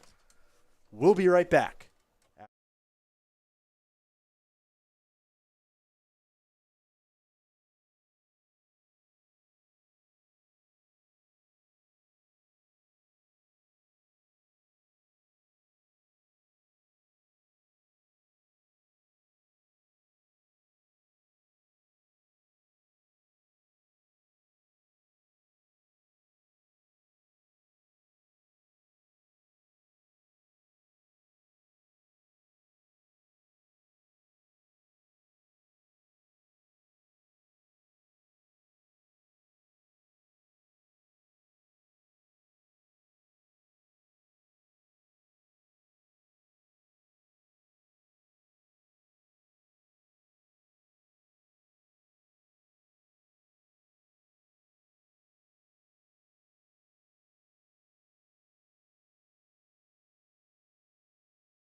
Welcome back into UWM Field. I'm Robbie Elliott alongside Brian Haynes here. If you are just now joining us, you are joining us at such a good time. 3-2 here, top of the 8th inning. The Rochester Christian Warriors lead the Lawrence Tech Blue Devils. And we have seen a pitcher's duel, to say the least. Isaiah Logan on the hill right now for Lawrence Tech. Jaden Peterson up as he watches strike number 1. Matthew Redmond has been nothing short of amazing. He has 8 punch-outs in the game, been extremely efficient, as has the entire Warriors pitching staff today. But, I mean, to give Lawrence Tech credit, they have been as well. As ball number 1 gets fired in by Isaiah Logan. Isaiah Logan, since coming in, has completely shut down. I can say this because there's 4 hits on the board, but he has been hitless since coming into the ballgame. Yeah, Isaiah Logan stepped up big time for the Blue Devils. Coming in, usually playing on third base here. I was a little, not worried, but a little skeptical about what the decision was. I was wrong. He has been absolutely locked in since he's been on that mound. Yeah, he has been amazing today as the check swing. Another Our home plate umpire looking for his third base umpire and realizing that he's going to have to make the call himself. 2-2 is the count. As Jaden Peterson's going to line this one into right field for the lead-off single. Sandra Vega, he's coming to pick up the bat. I was going to say, I don't think you're up, young fella. A little too anxious. He wants to get out there. Exactly. The leadoff single brings up Kuzminski. Kuzminski has a strikeout and a flyout on the game, as we are going to see the head skipper come out for a visit. That would be Stan Eldridge, the head coach here for the Blue Devils. Long historic career for him, and he's going to pay a visit to his starting pitcher, Isaiah Logan. Doesn't look like he's coming out. I think just, making sure everybody, once again, is on the same page. Let's talk about Kaczynski real quick. Yeah, he has been quiet this game, for sure. No runs, no RBIs, just kind of here and there, just kind of a plug-and-play guy. Last game, started off with 2 singles back-to-back, managed to get a run in the first inning, and then managed to get an RBI in the second. So he has been the guy for this team, just not right now. Also, stolen bases have been a factor for him as well. Just hasn't gotten a chance to do that in the second game. If he gets on base, I'm sure we will see a lot more from him, but he's got to get there first. I agree. Cal Kaczynski has been fun to watch today. Just haven't seen the electricity here in game number 2 as he squares to bunt. Isaiah Logan coming off the mound, looking to go to second base, does not and cannot be fielded cleanly by Baird. Peterson over to third, and he is going to be safe. Jaden Peterson with the heads-up base running, and all of a sudden, we have a runner on third base, nobody out, and the Warriors are threatening to extend their late lead. So, yeah, Isaiah Logan usually super good at getting the ball to his guy. As that third baseman, going to first is usually what he's good at. Right there, he looks to second, trying to make a double play, hesitates. Then when he goes back to first, he realizes the runner's almost at the base. I don't know if it was a panic throw or he just was a little off the mark. His feet weren't set, but an error nonetheless, and that's putting Rochester Christian in a chance to score now late in the game. It's always tough to manage how hard you're going to throw that close throw, as we're going to see if as Vega puts a bunt down, and they're going to make a play at the plate, and Jaden Peterson is safe. Fearless was Jaden Peterson. That ball was bunted right down the third baseline. Any coach would tell you, do not go on that. Jaden Peterson's legs actually beat the third baseman to the baseball and caused a pressure throw. And we now have a 4-2 ball game. No, absolutely. Pressure throw indeed. You could see the catcher, even if that ball had made it, the catcher didn't even have control over it because of how quick that ball came. So overall, Jaden Peterson, scary if you're a coach. Excellent play nonetheless, and they go up double. Nobody's going to be yelling at him for getting that situation wrong. Nobody is going to be mad at you for making a mistake at 1,000 miles an hour, but he didn't even do that. He did not make a mistake. He now put a run on the board for his team. Runners on first and second with the big dog up. Aiden Elspaw. Yeah, got to be scared of Aiden Elspar. You know what he's been doing these past two, the past game and this game as well. He's continued it into this game. He's got a run of his own and a double.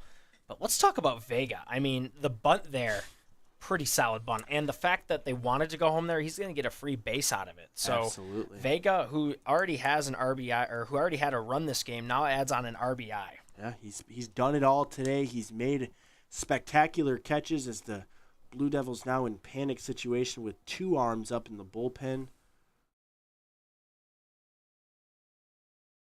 As Allspaw flies one into the deep foul territory, but Bear just not fast enough to get over there and make that play.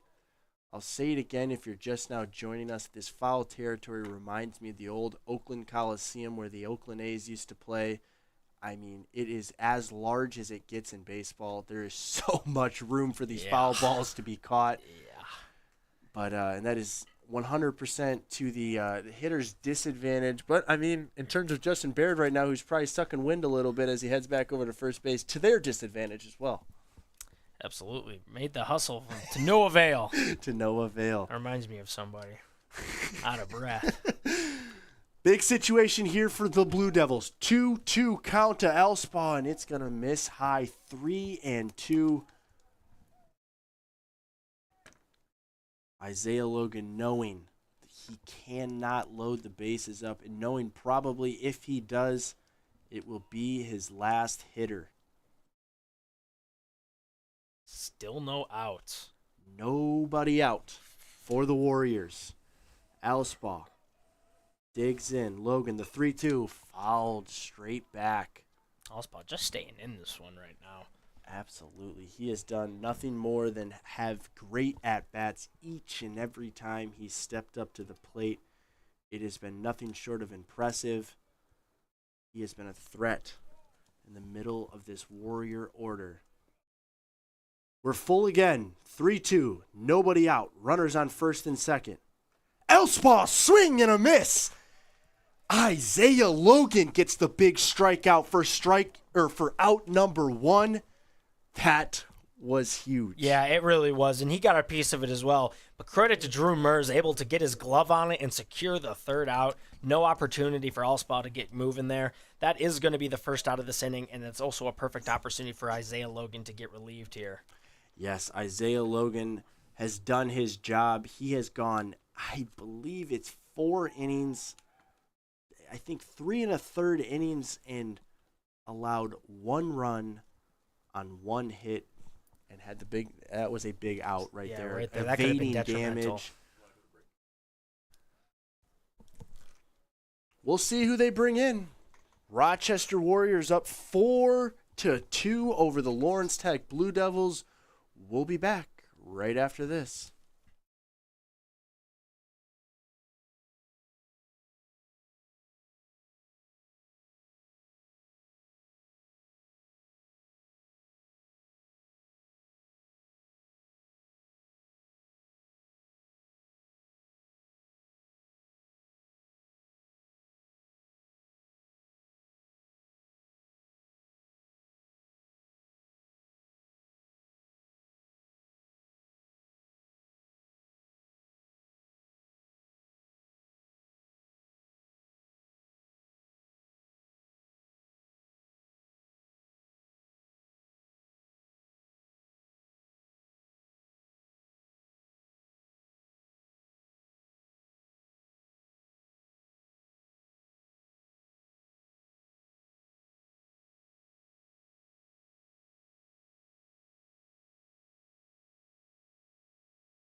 And we're back. After the Blue Devils pitching change, Donovan Saye will toe the rubber and finish this one out for Lawrence Tech as Dakota Schaefer stands in his way. In case you're just now joining us, as the 0-0 pitches lands for strike number 1. It's been a little bit of a chaotic inning. A lot of base runners. We saw a Sandra Vega bunt get laid down for a single and an RBI as Jaden Peterson beat the third baseman. As Dakota Schaefer flies this one to Schronak, and he is able to backpedal and make the catch in shallow left. What a play. You could see the wind taking that one, huh? Almost ran straight and backpedaled right into his left fielder. That was a little scary. Yeah. Dakota Schaefer definitely mad at himself for missing that pitch. But a quick out. And that's what they needed. For Donovan Saye coming into the game, getting a 2-pitch out. We now have 2 outs with 2 men on. Standing in front of him, Bo Falkenhagen. Falkenhagen watches the 0-0 breaking ball go upstairs. Falkenhagen having a pretty good game, too. He had a double back in the 4th. He managed in the same inning to get a run and an RBI. Yep. So, big 4th inning. Ever since then, not too much going on. Last game as well, he was able to get a hit in the 1st, stolen base in the 4th, as well as a walk. So Falkenhagen has swung it well today, and he's looking to come up big again with 2 outs. Ahead in the count, 2 and the wind man has really been swirling, and he almost catches Kosminski sleeping out there. Kaczynski was not paying attention there. Kaczynski was not at all, and Donovan Saye saw Matthew Redmond catching his guys sleeping. He said, how would I try and do it myself? Just a second sooner, and that would have been bad news. Yeah, that for would the have been Warriors. an earful from the Warrior coaching staff. Especially on And your probably last a couple out. of his guys too, especially in a close game like this where every single run and every single at bat matters. Falkenhagen takes the 4-pitch walk. Bases juiced, 2 outs. Oh boy. Up to the plate, Nathaniel Crane. Yeah, talk about chaos. You inherit 2 base runners coming into the game, as Donovan Saye did. You get 1 out. You walk the next guy, and next thing you know, you're in a 2-out jam with the bases loaded in a 2-run game. With a guy who's already had 2 singles this game. Yes. And a guy who is swinging a confident stick in Nathaniel Crane as he takes strike number 1 in the outside corner. So you can't intentionally walk him. And you got to hope he doesn't hit anything into those corners. No, sir. The 0-1 swung on and fouled back. Definitely caught him a little bit on the inside of his shin. I think he's feeling the pain of that one. Long day for these guys. We head into the 15th inning of play. For some of these guys, they've played all 15. 0-2, 2 outs, bases loaded. The pitch. Taken for a ball high. Donovan Saye comes in for relief from a great outing from Isaiah Logan, trying to keep this a 2-run ball game and split this series. No, he did. That baseball has been chewed up, even though I don't know how much. And it looks like the cover of that ball is coming off. Not so much Benny the Jet like, Sure. but just a little bit peeling off. You know what I mean? No, big time. Yeah, yeah. He didn't like that one. one. When you catch the end of these bats a little bit, it can rip the balls up just a little bit. The 1-2.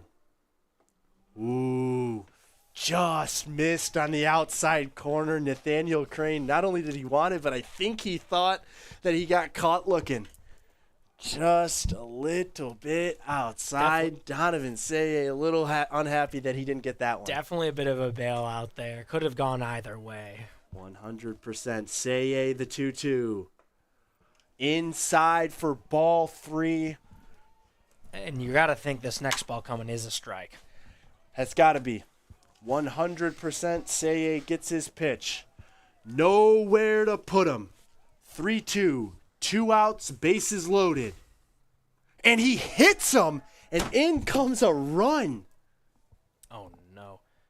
The last thing no. that you want here as a Blue Devils fan is a walk. And he doesn't even get a chance to swing at it as it's going to hit him right in that helmet. And Stan Eldred says, bring in the next one. Just a costly Donovan Say pump in the glove, knowing that he screwed up what could have been an easy out. An easy out. He had him 0-2 in the count. And I'll give credit to where credit is due. Nathaniel Crane fought off 2 tough pitches on the inside half. Took 2 tough pitches on the outside half and stood in there and wore one right off the helmet to give his team the 5-2 lead. Donovan Say just, I don't know what words he's murmuring under his breath, but I'm sure they're a little Not bit pleasant explicit. ones. Nothing we can share here on the Nothing broadcast. we can say on the broadcast. But just an unfortunate at bat there for the Blue Devils. We'll be back as this pitcher gets warm. The Blue Devils down 5-2 here in the top of the 8th inning. Don't go anywhere after this.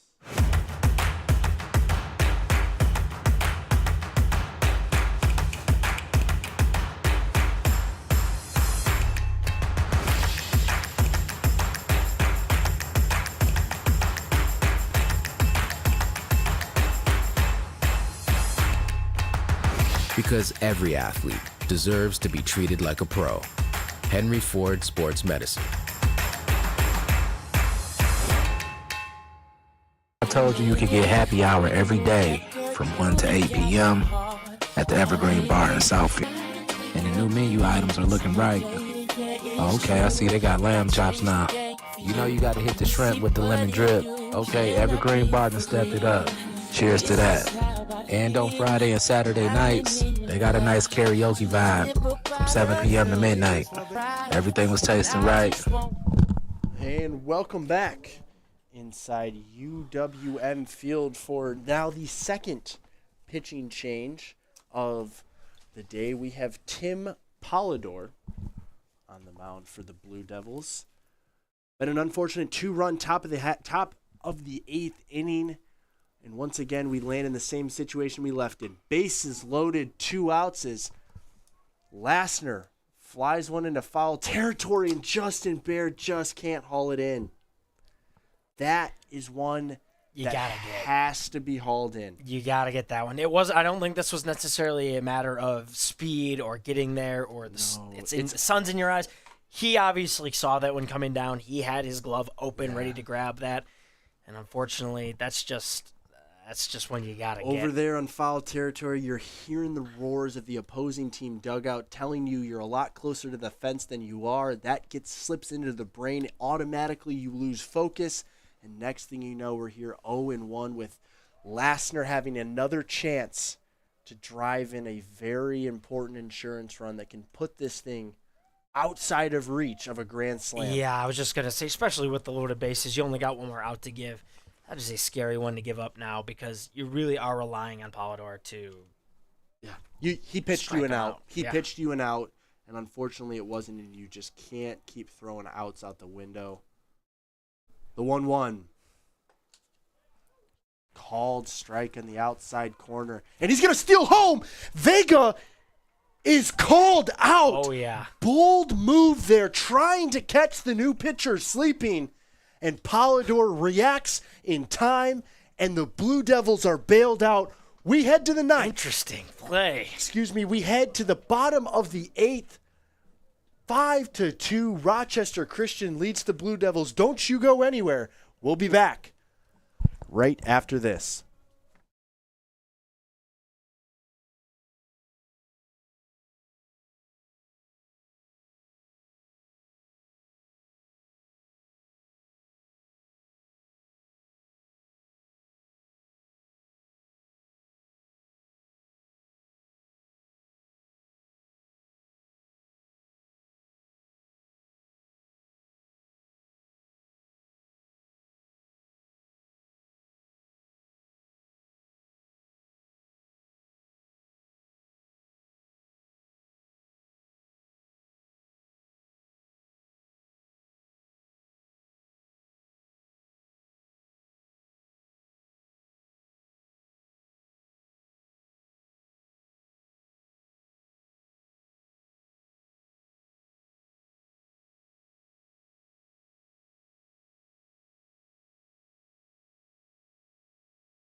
Welcome back into UWM Field, and it only took 15 innings of play for us to see an in-game pitching change for the Warriors as number 27, Joey Wagner, toes the rubber for the Warriors after an unbelievable performance by Matthew Redmond, 8 Ks in 7 complete innings.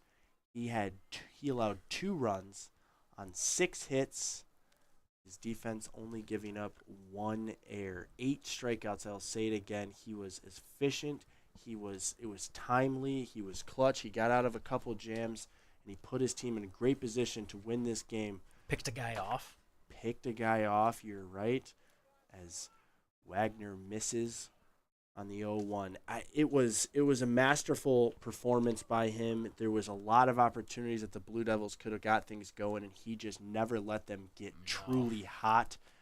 If you look down at that box score, if you can even see on that scoreboard, as we have Luke Weinberger lining one into center field. Vega almost making the catch on that one. That was impressive. That ball could not have dropped any sooner. I mean, a millisecond more, and Vega is making that diving catch. We've seen him do it today already. Great placement there. And I think back to Redmond, I doubt he even got pulled for letting a runner go there in the 7th. I think his arm just was starting to hurt a little bit. Absolutely. They were preserving him as these two teams are in a battle for the final spot in the WAC tournament. But to your point, Vega just didn't dive because it's just, if that ball gets by him, there's just nothing worse than what could be of a leadoff runner on second or third base, especially with the fact that were not able to get that 4th run. Remember, I've said it twice now, it is so important to keep this thing within a grand slam because with one swing of the bat, this game could either get tied or be in the lead, and in this case, they load these bases up, they would take the lead. Absolutely. Brady Rogers digs in on the 0-1. Ball up the middle. Crane and it gets by Crane. Weinberger over to third. And Crane, just a little bit of an Olay kind of hitch in the ground, or picking of that ground ball. Thought he had a tailor-made double play. And now we sit here, runners on first and third. Nobody out. And how about Justin the quick Baird. feet from the umpire there to get out of the way? Come on now. I see you, Blue. Yeah, I see you, Blue is right. That is true. And it might have spooked Crane a little bit, a little change of the eyesight. But yeah, might have been an assist on the umpire there. I don't know how I score that on the scorecard, as Justin Baird just lines one foul. I don't know. I don't see any blue in the Rochester Christian uniforms, so I'm just saying, hey. I'm right there with Inside ya. man. Inside man. Just Brady Rogers over at first base. Gotta think we're going to see him in motion at one point to get rid of that double play. Joey Wagner trying to keep him in place. Something that the Rochester Christian Warriors have done so well all day is limiting extra bases being taken. Elite. They have done an unbelievable job almost picking multiple guys off as Brady Rogers just does not go. You've got to wonder if it's a respect of the all-spa arm or if it's a combination of not only his arm but the great slide-stepping action of Joey Wagner. A lot at play here for the base runners. They do have to be careful, especially when they only have a couple more opportunities to put runs on the board. The 1-1, Justin Baird. Crane just going to play the safe play, and Baird is going to get an RBI. Does his job perfectly. It's going to be a run for Luke Wagner. As Luke Weinberger scores a run. Crane gets the out at first base. Runner on second base. 1 out. 5-3 the ball game is. Rochester Christian looking to hold on to a late lead and escape this one with a 2-0 sweep of the Blue Devils. Yeah. And Robbie, you're right. He did do his job there. You're thinking, oh, well, why do you want an out this late in the game? Anything you can to get inch closer to that lead. You still have one more at bat after this. So any kind of extra, you can close that gap. It's going to be so much more important come that last inning. At this level of the game, it's so hard to get them all at once and get them all in one swing. So you chip away. You slowly do the right thing. and success will surely find you. As Drew Mers, a man we've already seen leave the yard once, takes strike number 1. And that's been the offense. The offense has been scored by a lot of bunts, a lot of sacrifice ground balls, a lot of sacrifice flies. As Andrew Mers rips one over to Faulkner. Falkenhagen can't keep it. And Andrew Mers hits a ball hard at somebody. And all of a sudden now, the tying run is on base. Yeah, it seemed right there. Falkenhagen gets his hand on the ball, but like we said earlier, it's that little awkward spot on the glove, pops up, and then he just looks the wrong way, and that was it. The moment he looked the wrong way, it doesn't even matter if the ball falls back in his glove. That man is already on first base, and the man on second is already on third. And this is why it's so important just to hit the ball hard. And all of a sudden, something we haven't seen all day, a mound visit, as Rochester Christian Warriors are kind of backs against the wall here. 1 out, tying run on first base, and a hot bat up at the plate. It got to a point where Shornack. I didn't even think we'd see a single mound visit. No, the pitching coach has definitely not gotten his steps in today. No. He has only traveled out there one time. His job has been very easy today. But now it gets hard with the waning moments of this game coming right to us. We are in the bottom of the 8th inning, 5-3 your score, tying run on first base, speed on first base, with Andrew Mers being the catcher and getting that courtesy runner and a hot bat up with Ty Shornack. And now, even more scary, we've talked about how most of the LTU runs this game have come from those sacrifice hits, those sacrifice bunts. There's still only 1 out on the board, and it's only a 2-run game right now with a man on third. Absolutely. Got to think the Blue Devils are going to want somebody in motion, break up that double play.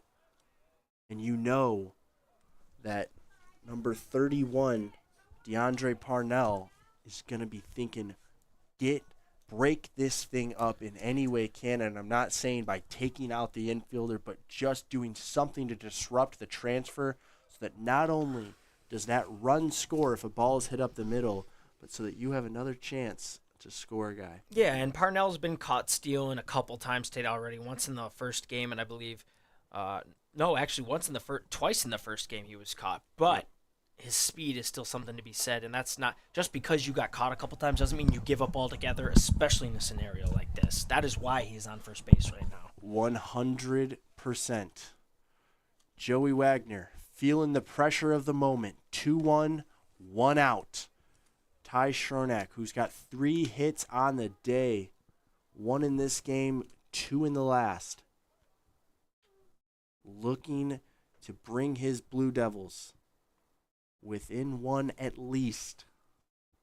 Wagner, the 2-1. Just a bit outside, I've got to believe. Great eye there by Shornack, and all of a sudden, you gotta think that Shornack is going to get one to hit here, and if not, their backs will really be against the wall. The 3-1. Shornack, was getting ready to toss that bat, and unfortunately we do not have the ABS challenge system, so we will never know what that actually was. And a big pitch here. One of the worst feelings you can feel as a batter. Yes, do not show up that umpire. 3-2, 2 on, 1 out. And Shornack gets ball 4. What an eye. He could have easily swung at that one with how close it was looking, and he trusted and believed in the system, and surely enough, he's going to get that walk now. And I'd love to see on a display how close those 2 pitches were, because they looked almost identical as Shornack takes his time getting to first base. Bases loaded, 1 out in a 5-3 ball game. Braden Bess up at the dish. All of a sudden, this 2-run lead doesn't look so big. In moments like this, Brian, it's like in basketball when you're on the bad end of a run. You might be up on the scoreboard, but on the field and in that moment, you feel like you're down. Absolutely. Braden Best trying to give the Blue Devils the lead. Called strike on the outside corner. They have had the lead today in the 15 innings that we've played just once, and that was due to the Andrew Murs home run in the second. That was a while ago. Braden Best trying to give them the lead back. The 1-1. Grounded up the middle. Crane to Falkenhagen. Falkenhagen to Schaefer, and they get out of it. What a double play for the Warriors, and just like that, Talk about clutch mode. clutch mode indeed. We head to the ninth. 5-3 ball game. The Warriors looking to put up a little bit of insurance. Don't go anywhere. We'll be back right after this.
And welcome back into UWM Field here after an unbelievably clutch double play was turned by the Warriors. We turn to the top of the ninth. Lassner at the dish, Polidor on the mound for the Blue Devils. 5-3 our score.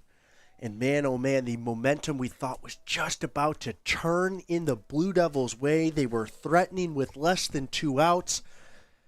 And we stand here with them still down 2 runs and all the momentum sitting in that Warrior dugout. Yeah, that double play, that was special, and that was really something. That was a do-or-die moment. Crane, absolutely insane to get out and get the ball pitched to second base, and then flipping it over to Schaefer at first. Turning 2 there is the best possible scenario for the Warriors, and they execute it to perfection, and then a much-deserved celebration afterwards. Last chance for them to extend that lead. Yeah, it was a tailor-made 4-6-3 double play as Lassner takes ball 3, on the outside corner.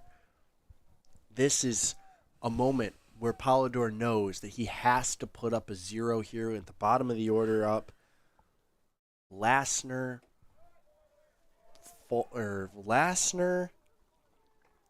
Lar, and Peterson do up as they walk Lassner in 5 pitches.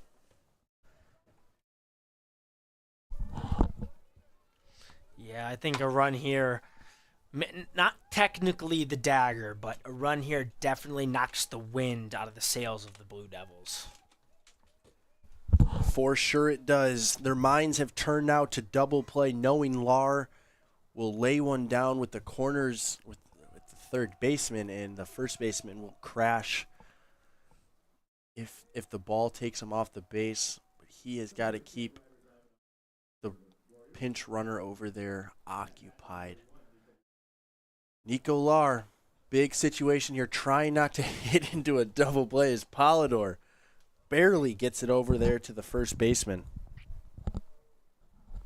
Lar, the designated hitter this game, too. Really nothing going on. A couple of outs on hits and then a strikeout last time he went up to bat. Yep. Lar just looking to get that bunt down, move his runner over, as Eldridge might have seen enough. That or there's something situationally that he has seen, as we got two guys in the pen. One of them still got his warm-up jacket on, so I don't think the righty's coming in. Might be seeing a left-handed pitcher coming in. Not yet, but soon. I don't know what that was. Maybe just giving him a little bit of friendly advice. Walked sure out there, told him a joke, came out. Cracked him up a little bit. Told him that his mom was proud of him, something like that, right? Yeah. Yeah. Just raise his spirits a little bit. Of course. That's all you need. Right, now that he knows his mom loves him. It fouled straight back as Nico Lar. Now we go to 1-2.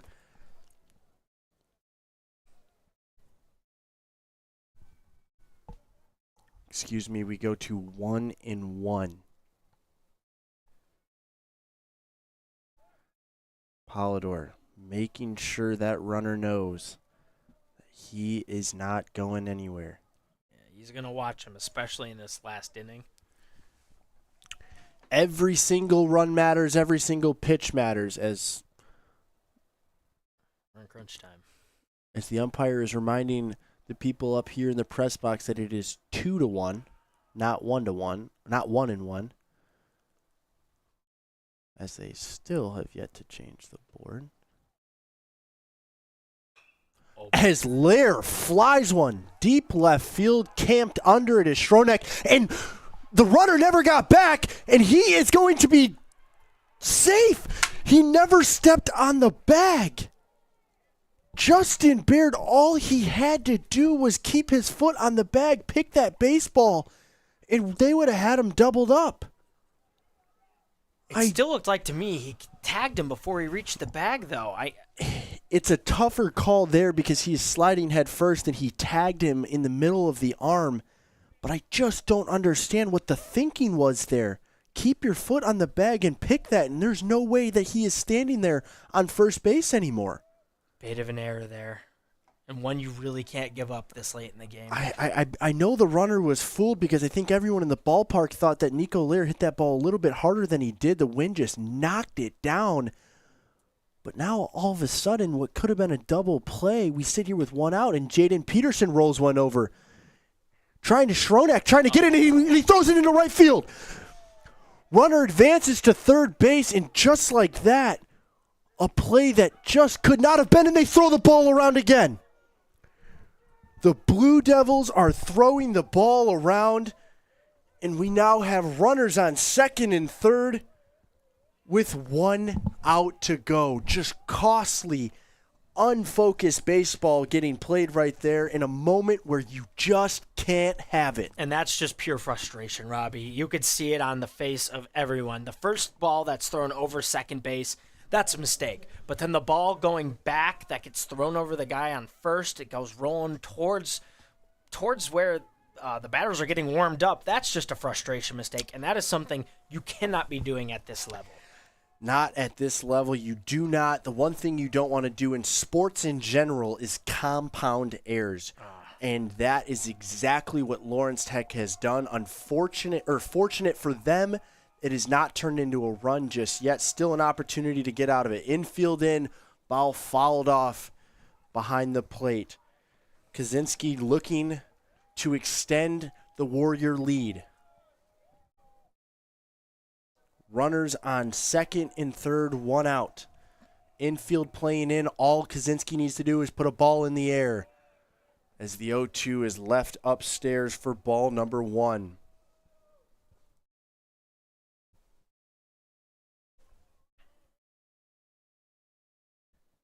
Kaczynski just needs to be simple. Deep breath, understand his job. As he puts a ball in the air and it goes in the gap. And Brady Lee not able Jaden Peterson rounding, and he is going to score. Cal Kaczynski comes up with a huge 2-run double. And just like that, after the double air, the throwaway mistakes of the Lawrence Tech Blue Devils, They're down 7-3 in the top of the ninth. And that could be the dagger, Robbie. Could be the dagger indeed, as Isandra Vega steps up with an opportunity to get this thing out of reach of a grand slam. 4-run lead for the Warriors, a 2-run ninth inning and counting. Vega leaves the inside breaking ball alone to bring the count to 1-0.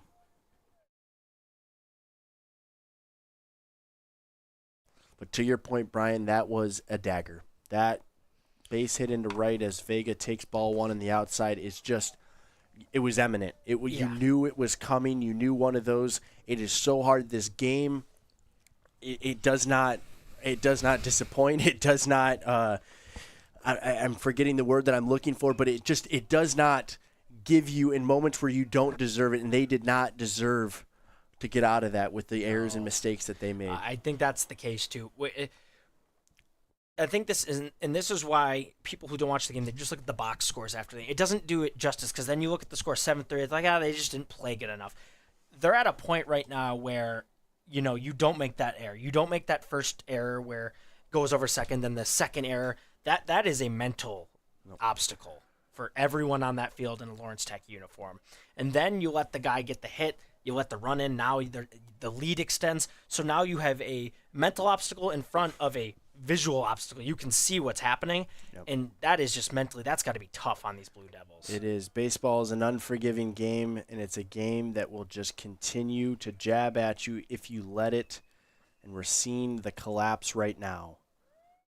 Yeah, another walk, another man on base. They're going to go have a conversation with Polidor up on the mound, but it may be too late. Maybe a little too late.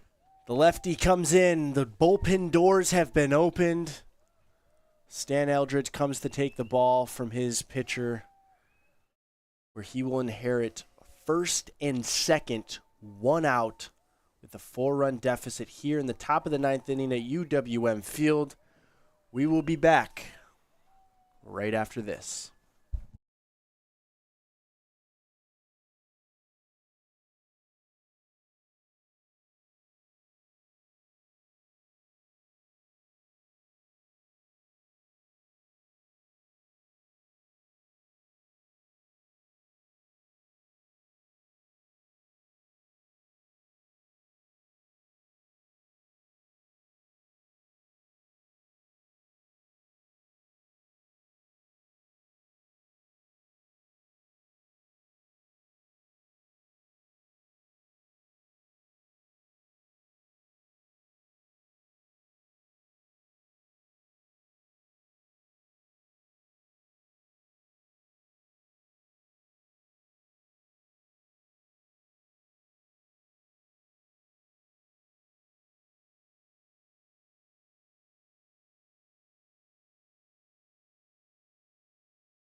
And welcome back inside UWM Field for now.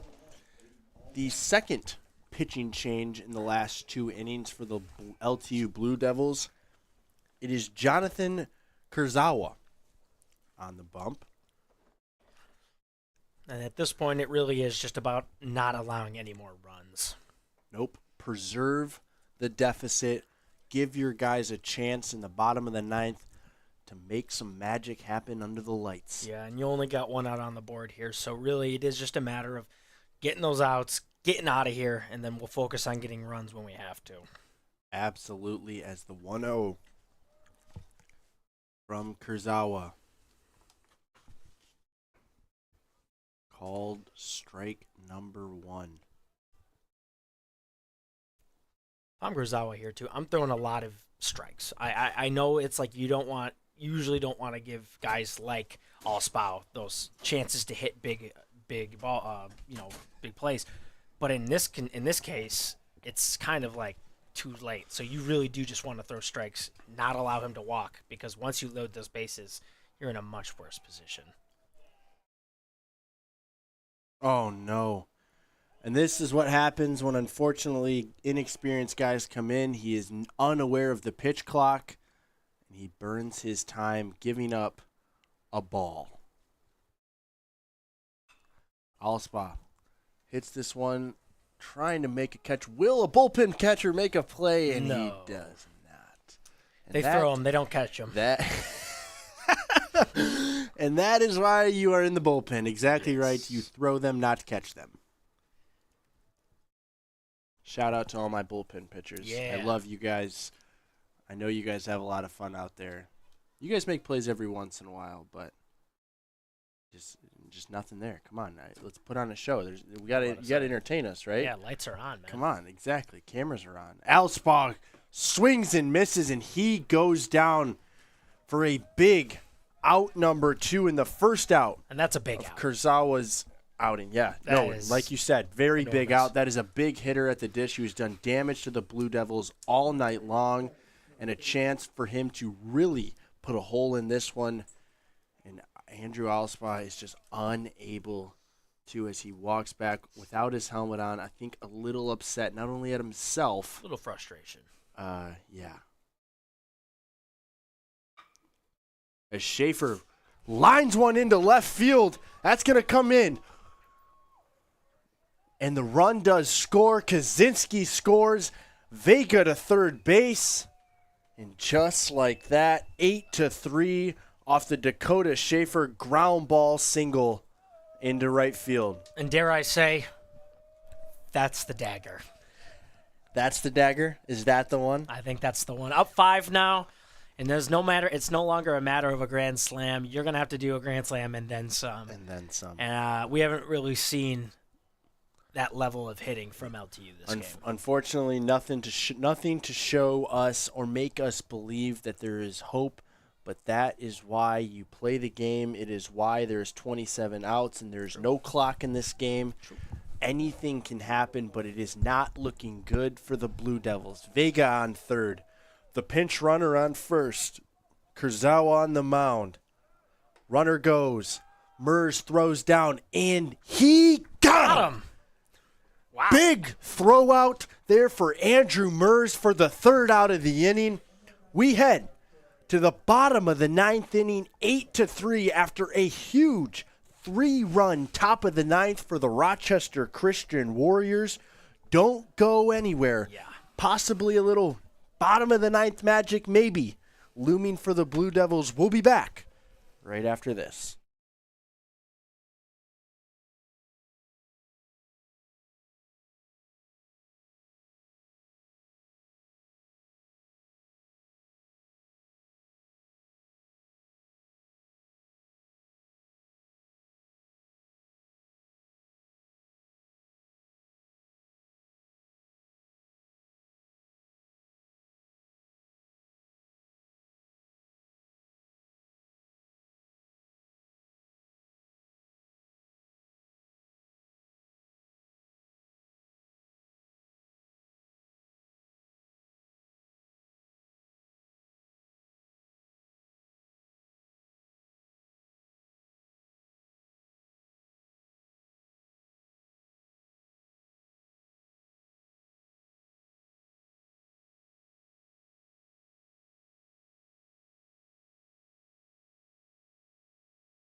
And welcome back into the final half inning of this game, this 2-game series against the Rochester Christian Warriors and Lawrence Tech Blue Devils, as Evan McIntyre takes ball number 1 on the outside.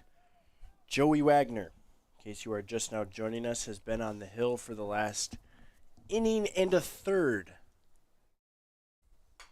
As McIntyre grounds that to Faulkner. Faulkner over to Schaefer for out number 1.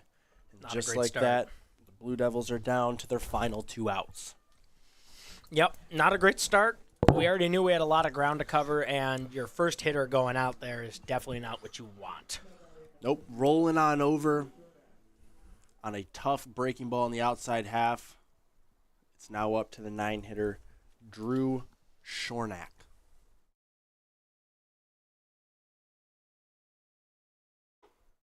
As Shronak takes ball number 1. I mean, the key to the Warriors' success, yes. If you look up at the box score, they have had 3 big innings, or 2 big innings, and the 8th was they put up 2 runs, but they had 2 big innings in that game, and the offense was great, to say the least, in the first game as well. But what has kind of just demoralized this Blue Devil offense and defense has been the pitching of the Rochester Warriors. They have, in now 16 innings of play, they have only thrown 3 pitchers. Yeah. My mistake. In 2 games. In 2 games. It has been nothing short of amazing. They have been efficient. There has not been a ton of pitches thrown, and they have kept the Blue Devil hitters off balance. Yeah, and the Blue Devils kind of shooting themselves in the foot on both sides of the ball.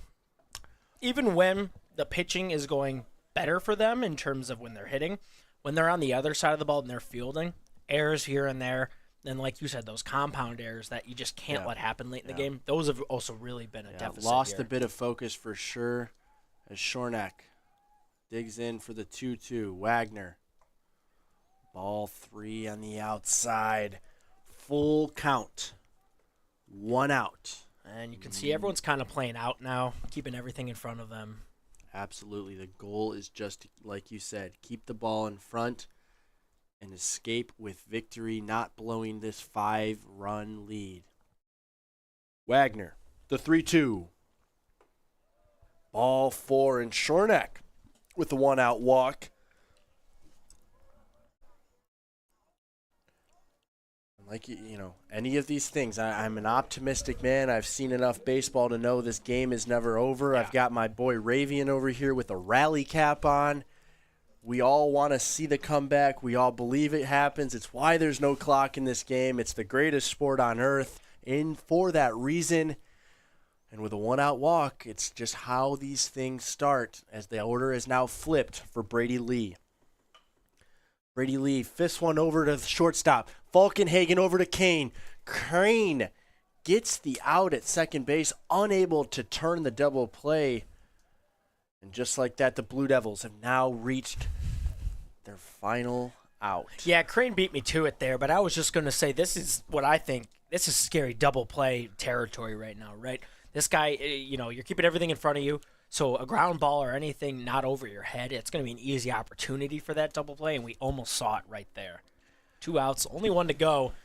It's looking all but over right now. All but over, but the Blue Devils are trying to make a little bit of magic as they put in a pinch hitter for Luke Weinberger as number 24, Aaron Dean, enters the box. The Dean. The Dean looking to make a little bit on the late magic here in the bottom of the 9th. Wagner delivers the 0-0. 1-0 is the count. And not gonna lie, in these last 3 innings, I haven't seen Rochester Christian get ahead a lot. But what has also been unfortunate is the lack of capitalization on those 1-0 fastballs over that they just have not. Just swings like that where the pitch is grooved right there for them. Just unfortunately, they have not been able to make hard contact that has fallen for them. Wagner delivers the 1-1. Andrew Dean swings and a miss. Just can't buy a hit right now for the Blue Devils. It really is unfortunate. They're getting some good opportunities here. It just seems like this ball is conscious. It's moving around the bat. Unfortunately. Aaron Dean steps in, 1-2 with 1 out left. Wagner. Aaron Dean lines one into left field. My. This ball's going to get to the wall. Brady Lee rounding second, gets to third base, and Dean with a late 2-out double to ignite this defense, or to ignite this offense. And just like that, the Blue Devils are threatening with 2 outs here in the bottom of the ninth. I see you, Aaron Dean, giving a little selly there. Still lots of ground to make up. Not a run scored, but definitely better than what the alternative could have been. Stan Eldridge say, AJ Hinch, I'm going to take a page out of your book. A timely pinch hit that turns into a double, and now with just a little bit of pressure. Granted, we still do not have the tying run on base or at the plate, but they are threatening. Brady Rogers up to the plate. 2 men on. Runners on second and third. 2 outs. Bottom of the ninth inning. Joey Wagner, the 1-0. Hits Brady Rogers. The only thing Rochester Christian couldn't do there was hit the guy, give him a free base, load the bases for the next guy. And, of course, the next guy stepping up is going to be Justin Baird, who we know can hit him. Can hit him really hard. Can absolutely hit the baseball really hard. And now the head skip is going to make sure that all parties are on the same page as they go cap to cap there. I think it was a friendly interaction, Yeah, I'm but hoping so. but they're laughing if you can't see. Oh, okay. But looked a little like Dan Hurley, and when he went nose to nose with that ref. Yeah, no dirt to kick on his shoes here. No though. dirt to kick on his shoes, only pellets. Justin Baird, bases loaded, 2 outs, bottom of the ninth. I don't know. You ever get those pellets stuck in your shoes? They kind of suck. Oh, it's annoying. It's annoying for sure. Played on enough turf to know about it. Joey Wagner trying to not let these Blue Devils right back in this game, but standing between him is Justin Baird, the 1-0. Taken for strike number 1. Justin Baird knows how important his at-bat is, because standing there in the on-deck circle is the tying run. Yeah, and you know now it's like the opposite of what we said last time. Throwing the strike here is going to be scary. Absolutely. As Justin Baird grounds one over to Nathaniel Crane. Nathaniel Crane to Dakota Schaefer, and down goes the Blue Devils. Out number 3, the dugouts pour out, and the Rochester Christian Warriors are going to win this one 8-3 and sweep the day over the Lawrence Tech Blue Devils on Senior Day. Always tough to lose 2 games, especially like this when you threaten late. I will say, Aaron Dean getting that big hit, though. He is one of the seniors leaving this year. Now, while losing on Senior Day, it never feels good, especially for the seniors. Nope. Good for those guys to go out there, give them their all, and especially a guy like Aaron Dean leaving nothing on the field at the very end. Absolutely. Your last at-bat at home is an at-bat that you put right into the corner. It's always memorable. Hit. Absolutely.